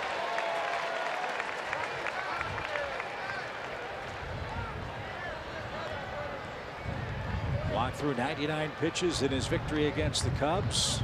He's thrown 99 pitches so far tonight.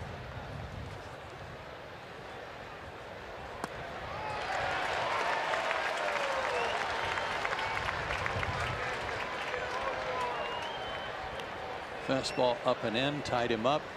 Off-speed pitch down and away, couldn't reach it.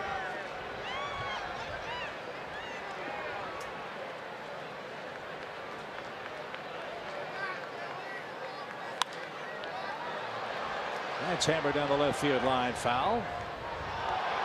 And a great catch. Fan from Petaluma, California made the play.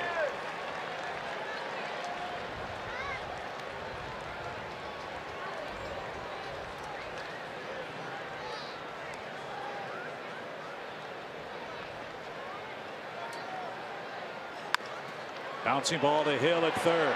He'll go to second for 1. Throw to first. Got him. The Braves are going to challenge this call at first base.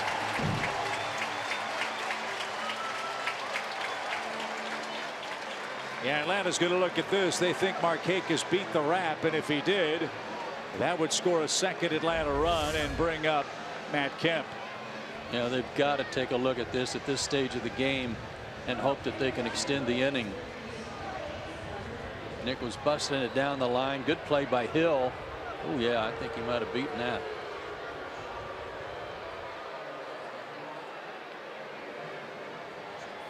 That would make it 5-2 and bring Matt Kemp up, representing the tying run if they overturn it.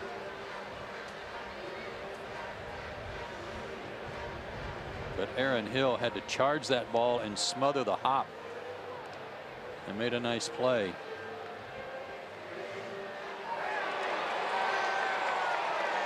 And the verdict is in. He is safe. So the Giants get the force of Phillips at second. Markakis beats the Rap at first.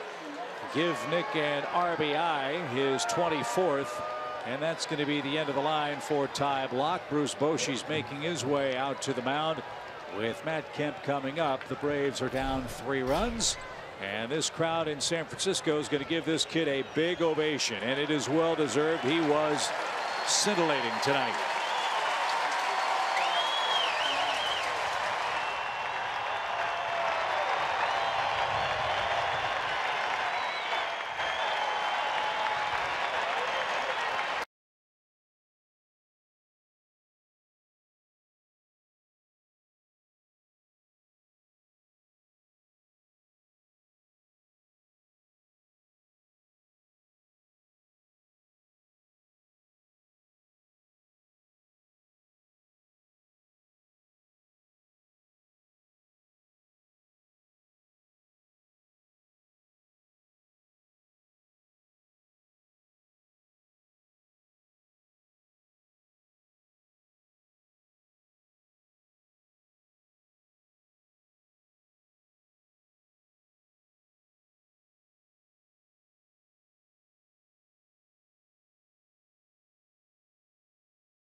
Your local Ford dealer, and the Georgia Lottery. Braves are trying to make a late charge. It's 5-2 now. They've got a man at first with 2 outs. Ty Blach was outstanding. 7 2/3 innings of 6 hit. 2-run ball now, that should read. And he's responsible for the runner at first base, Nick Markakis. 98 pitches unofficially for Ty Blach. This is Derek Law out of Pittsburgh, Pennsylvania. 61 games for the Giants last year, and he was terrific. He's done a good job for them, and one of the few guys that's helped be a bridge between their starters and Mark Melanson, and he's got to do that now. I said that Kemp would come up as a tying run. Of course, the runner at second was wiped out in the force play, so he is not the tying run, but still a threat to make it even closer, certainly. Matt has seen Law once, and he's 0 for 1 head-to-head. Fastball, curveball, slider, fastball in the low to mid-90s. And what does he do? He drops a breaking ball in for a beauty. Well, that might have been as much from Hundley as anything else, because Matt swung at the first pitch 3 straight at bats.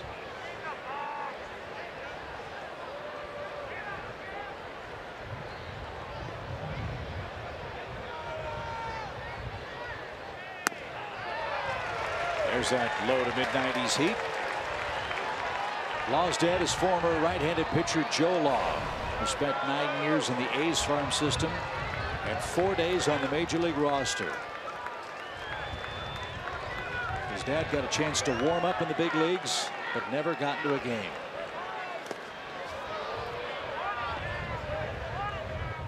As his dad said, he sat back down after relieving, or warming I should say, and never unbuttoned his satin jacket again, then or ever. But for 4 days, his dad was a big leaguer.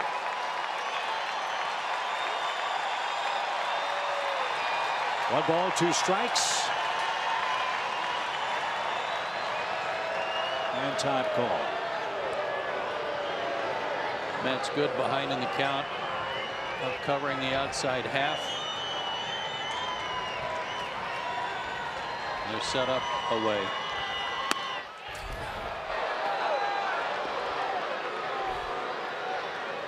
Span's actually shading him a little toward right center, giving him a lot of room in left center.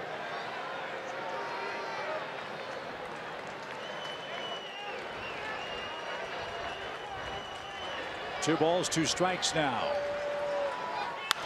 And that's drilled down the right field line. That's going to stay fair and rattle up against the 309 sign. And Matt Kemp is going to double. And Atlanta has him at second and third. And Matt Adams is coming up. And he will represent the tying run for the Braves. Great job by Matt Kemp. Falling behind, and again another pitch down and away. And he's making sure he's got that outer half covered. And puts two guys in scoring position for Adams. Great job.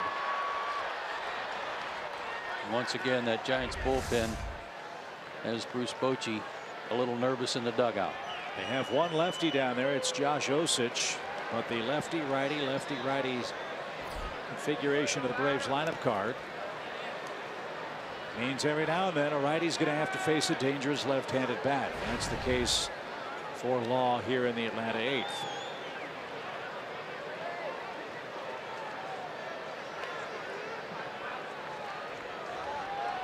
Adams has struck out and grounded out twice. Braves fighting hard in the 8th inning, 2 across.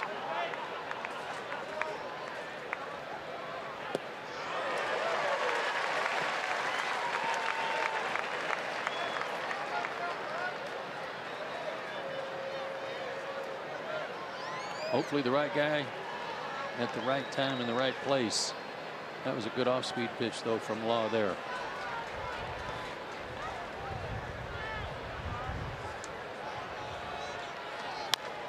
Little bouncing ball toward first. Belt's got it. Adams is retired, and the Braves settled for 2 in the top of the 8th inning. 5-2 San Francisco now.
Concert at SunTrust Park Saturday, June 10th. Country star Jake Owen will perform, and for only $20 you can get a VIP field pass and enjoy the show up close on the field. Go to Braves.com/Jake Owen and get your tickets now.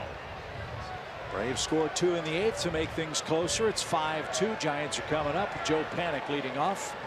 Ian Kroll is the 3rd Atlanta reliever to work behind Mike Foltynewicz. 3 straight left-handed hitters against him. And they are only 5 for 27 against him on the year.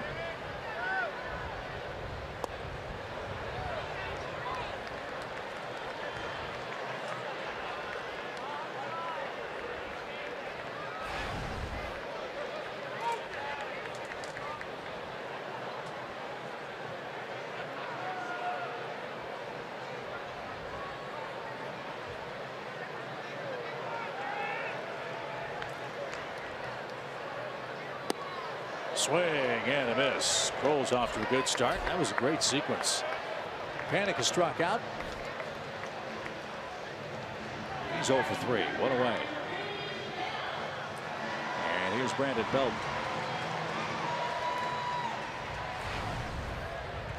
Ender Inciarte took away a home run in the second. Belt hit one over the fence in the fourth. He's also hit into a double play.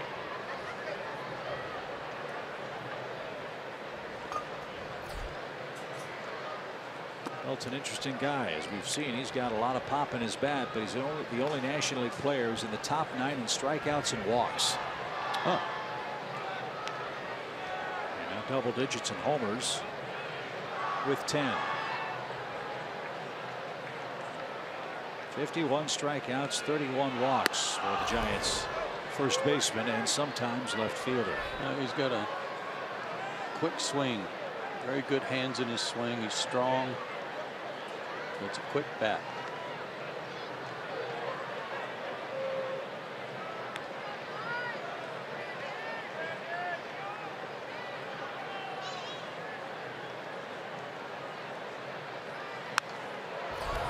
That's out of play, foul. And that fan from Petaluma is going to have another chance. Mentioned Petaluma, that's Johnny Gomes' hometown. Former Brave. Hope he's doing well. Loved having him around on the Braves team. Great influence.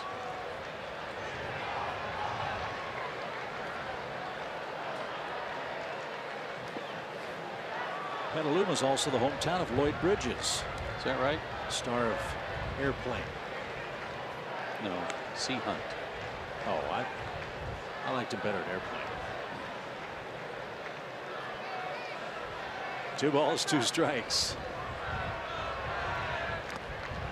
The generational divide just reared its ugly head in the It certainly did.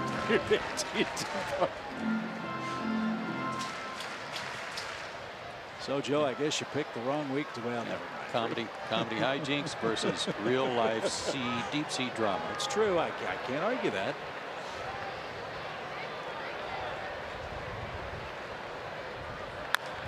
Little bouncing ball, foul past first. What a father and son ball dude night. That's right. That was Clyde. Excuse me, that was Gary on the first base side. He's the dad. And Clyde Fralick is over at third.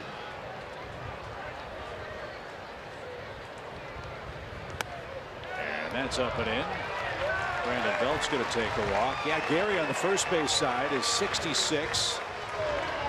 And he's wearing under the uniform jacket the "out of here" jersey, which is the trademark home run call of Dwayne Kuiper.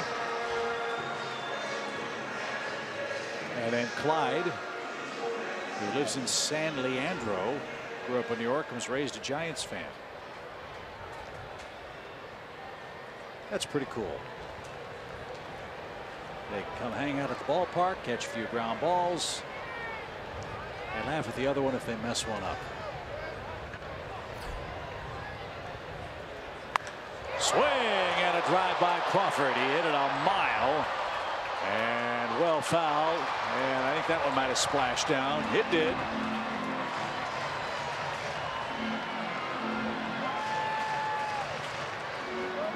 Come about.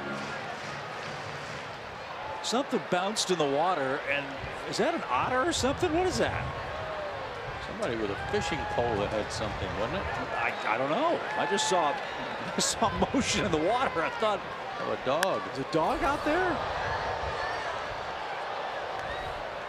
I know they have fans on paddle boards every now and then. That's a cold night if you're out there tonight.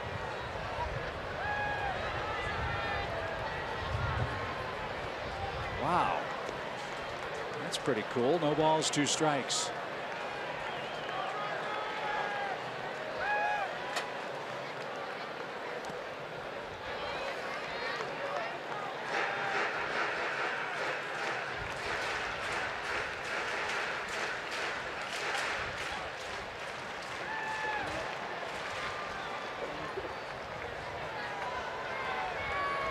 One and 2 for Brandon Crawford. Can't give the Giants any more.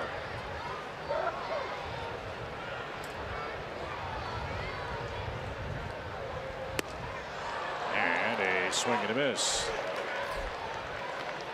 So Crawford is struck out for a second time. Cole has his second strikeout. And here's Aaron Hill. Looking ahead to the ninth inning, Flowers, Swanson, Santana, and then the pitcher's spots coming up for the Braves. Extra players still left. Jace Peterson, Kurt Suzuki.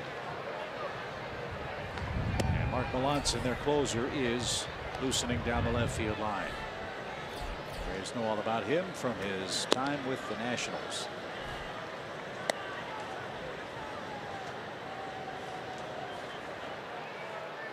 Boy, would they like to have him back. Ooh.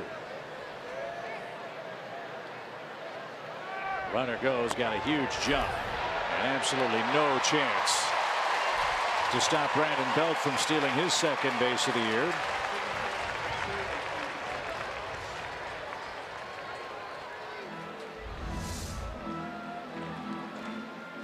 Went on his first move and really didn't even need to slide.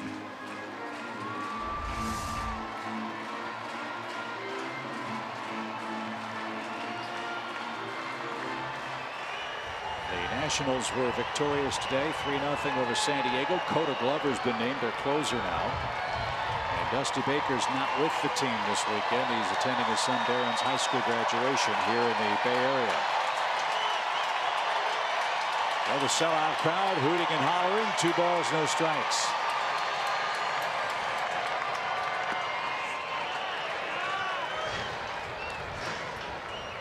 Giants didn't run much at all. In the first 37 games, they only had 11 stolen bases, but they now have 17 in their last 14 games. Trying to do something to crank up their offense. Tonight, a wealth of runs with 5. Remember, they had 6 over their previous 4 games total. And 2 home runs did the bulk of the damage for them. From a comeback standpoint for the Braves, they don't want the deficit to be more than 3, which is what it is right now.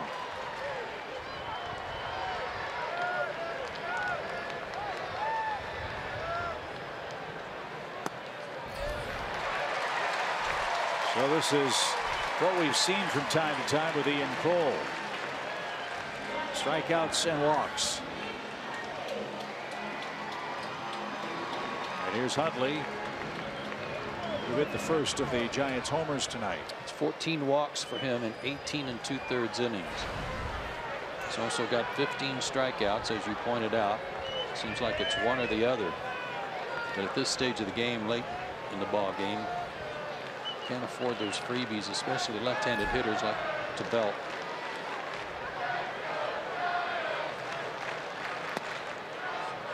That missed inside. 1 ball, no strikes.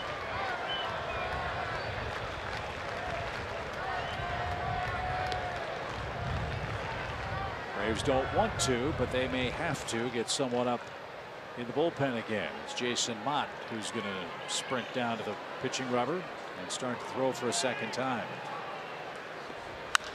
Ground ball up the middle. Dansby can't get it. Belt's going to come around and score. And now Melanson may not come into the game. It's not a save situation anymore as the Giants extend the lead.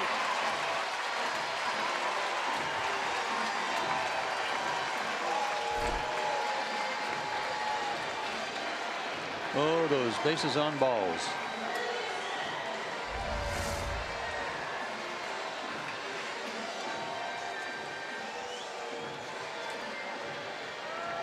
And Chuck Hernandez, another visit. This will buy some time for Jason Mott. Nice night for Hundley. 3 hits, 3 RBIs. So now Melanson heads back to the Giants dugout. The lead's too great for him to save. Former Brave Corey Guerin is up and beginning to loosen up. It's 6-2 now. Giants in front.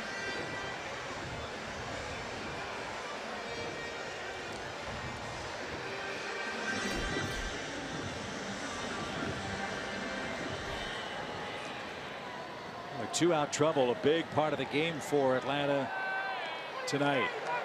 Hundley's homer came with 2 outs. Giants got 2 more runs in the 4th inning with 4 consecutive 2-out hits. Here in the 8th inning, a walk and a run scoring single with 2 outs. Braves have not been able to slam the door like they did last night.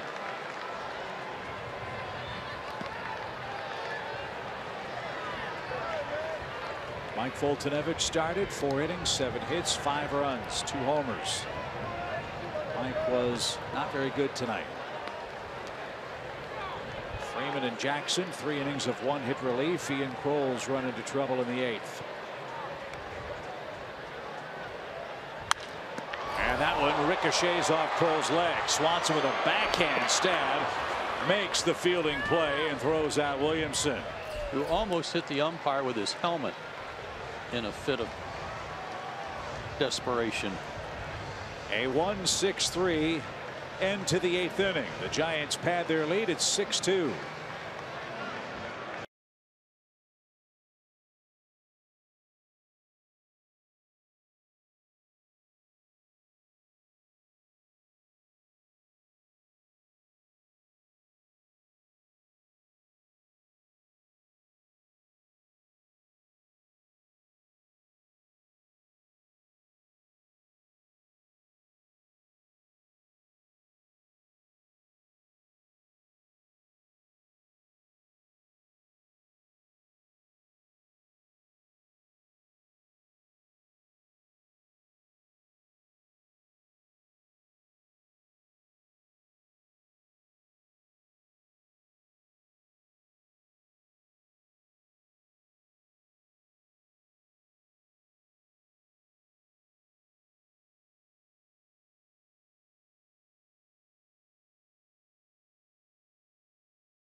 The Unlimited Baseball break brought to you by T-Mobile. Looks like we're going to have a rubber match to this 3-game series tomorrow afternoon. Joe, here are your pitching probables.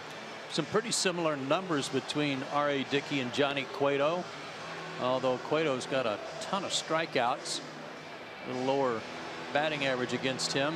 He's been battling some blister problems on his index and middle finger. We'll see how that affects him tomorrow in the day game. But some unfinished business tonight. One defensive change. Former Brave farmhand Gorkys Hernandez checks into play left field. Law is going to continue on with what's now a 4-run lead. And he will face Flowers, Swanson, and Santana in the top of the 9th inning. Braves rallied for 2 runs in the 8th. They did that on 4 hits. And a high fly ball hammered towards center. Span on the run. He's going to get there. Flowers jumped all over a first pitch, drives it to deep center, but he's the first out. Boy, he roped that. He hit that so hard. Already 2 hits tonight and robbed of another.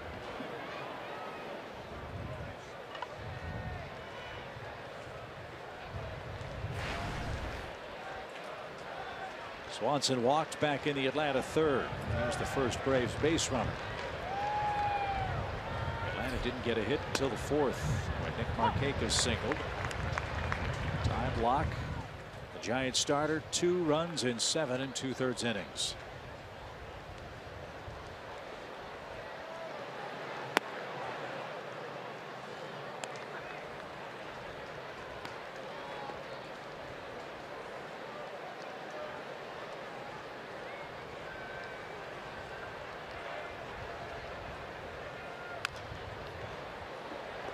That bounces into the Giants dugout foul, and Swanson's down to his final strike.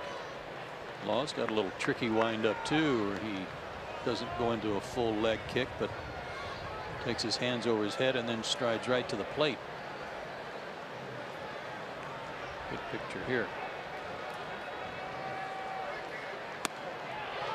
Just missed with that one. It's 2-2.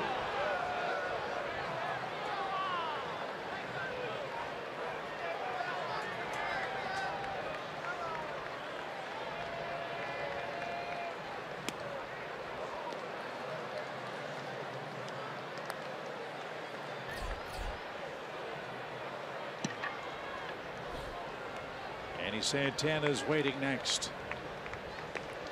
Giants are trying to snap a 4-game losing streak. There's that quick pitch, and it's fouled back.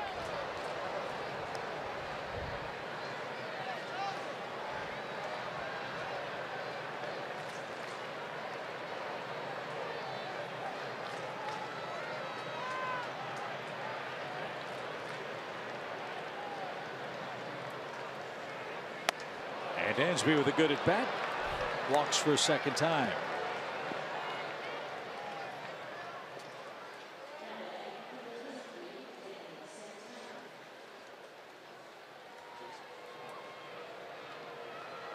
Jace Peterson waits on deck.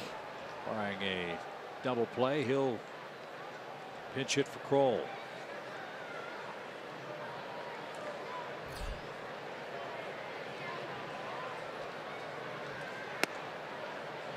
And he takes a strike. That catch by Span looming rather large too after the walk.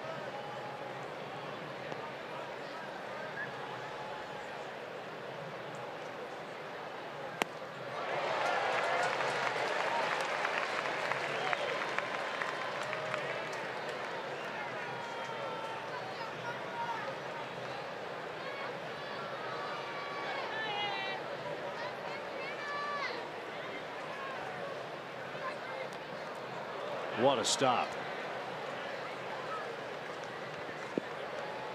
He's had a good night. 3 for 4, a homer, 3 driven in. Good job behind the plate with Ty Block helping him through 7 strong innings and into the 8th, and a nice stop there.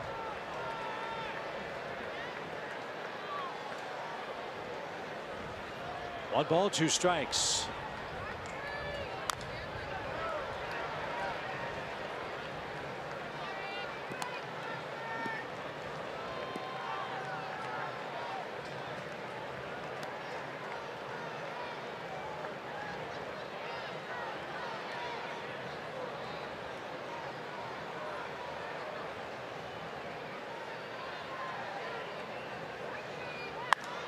Line drive into right center field. Span is not going to get that. That's going to roll to the warning track. Santana flying around second. He's on his way to third with a stand-up triple. Swanson scores without a play, and it's now a 6-3 game. And now Bruce Bochy is going to pull the trigger and go get Mr. Long. We've seen it so many times this year already, Chip, where those add-on runs really seem to damage the Braves late in the ball game when they're trying to catch up. Danny got another curveball, this one up in his eyes, and he didn't miss it. And then when Span couldn't come up with it cleanly, he's able to get an extra base out of it. And how did the Braves score their run? A late inning walk. Turns into number 3 for Atlanta. 6-3 is your score. Braves not dead yet.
Braves can come back. It's a 6-3 game now.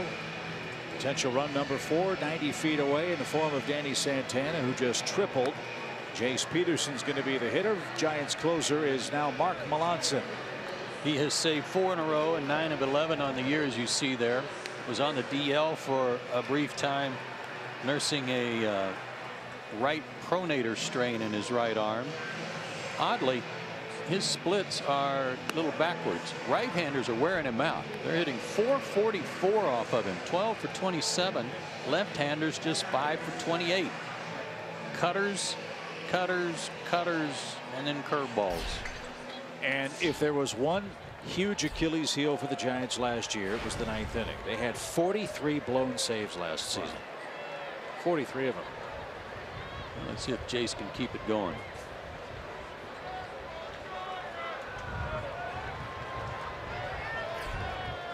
Melanson split the year with Pirates and Nationals. 47 saves. 17 of them with the Nationals. 1 on, 1 out. And Peterson didn't get it.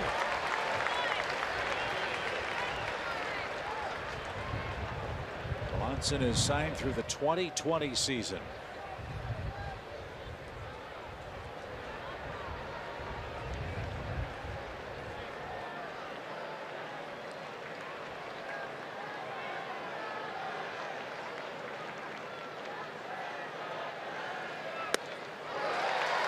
That's the cutter.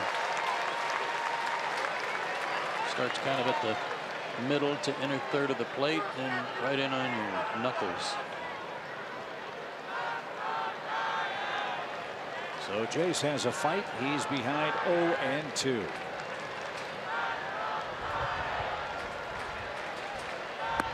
And he just struck out on 3 pitches.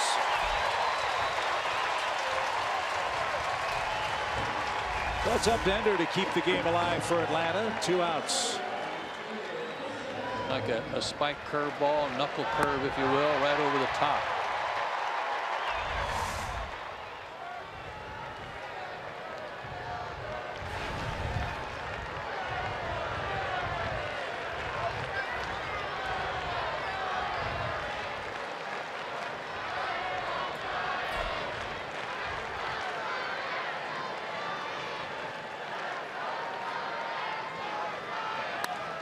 Line drive right back to Melanson. He's got it.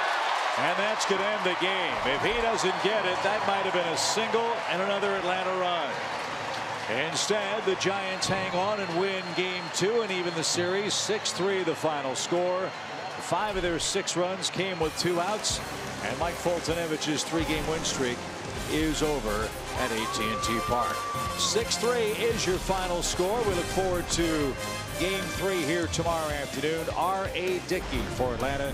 Johnny Cueto will pitch for the Giants. 2 hours and 31 minutes our time of game. We'll talk about it with you on the Braves Live postgame show. Joe and I are standing by with that right after this.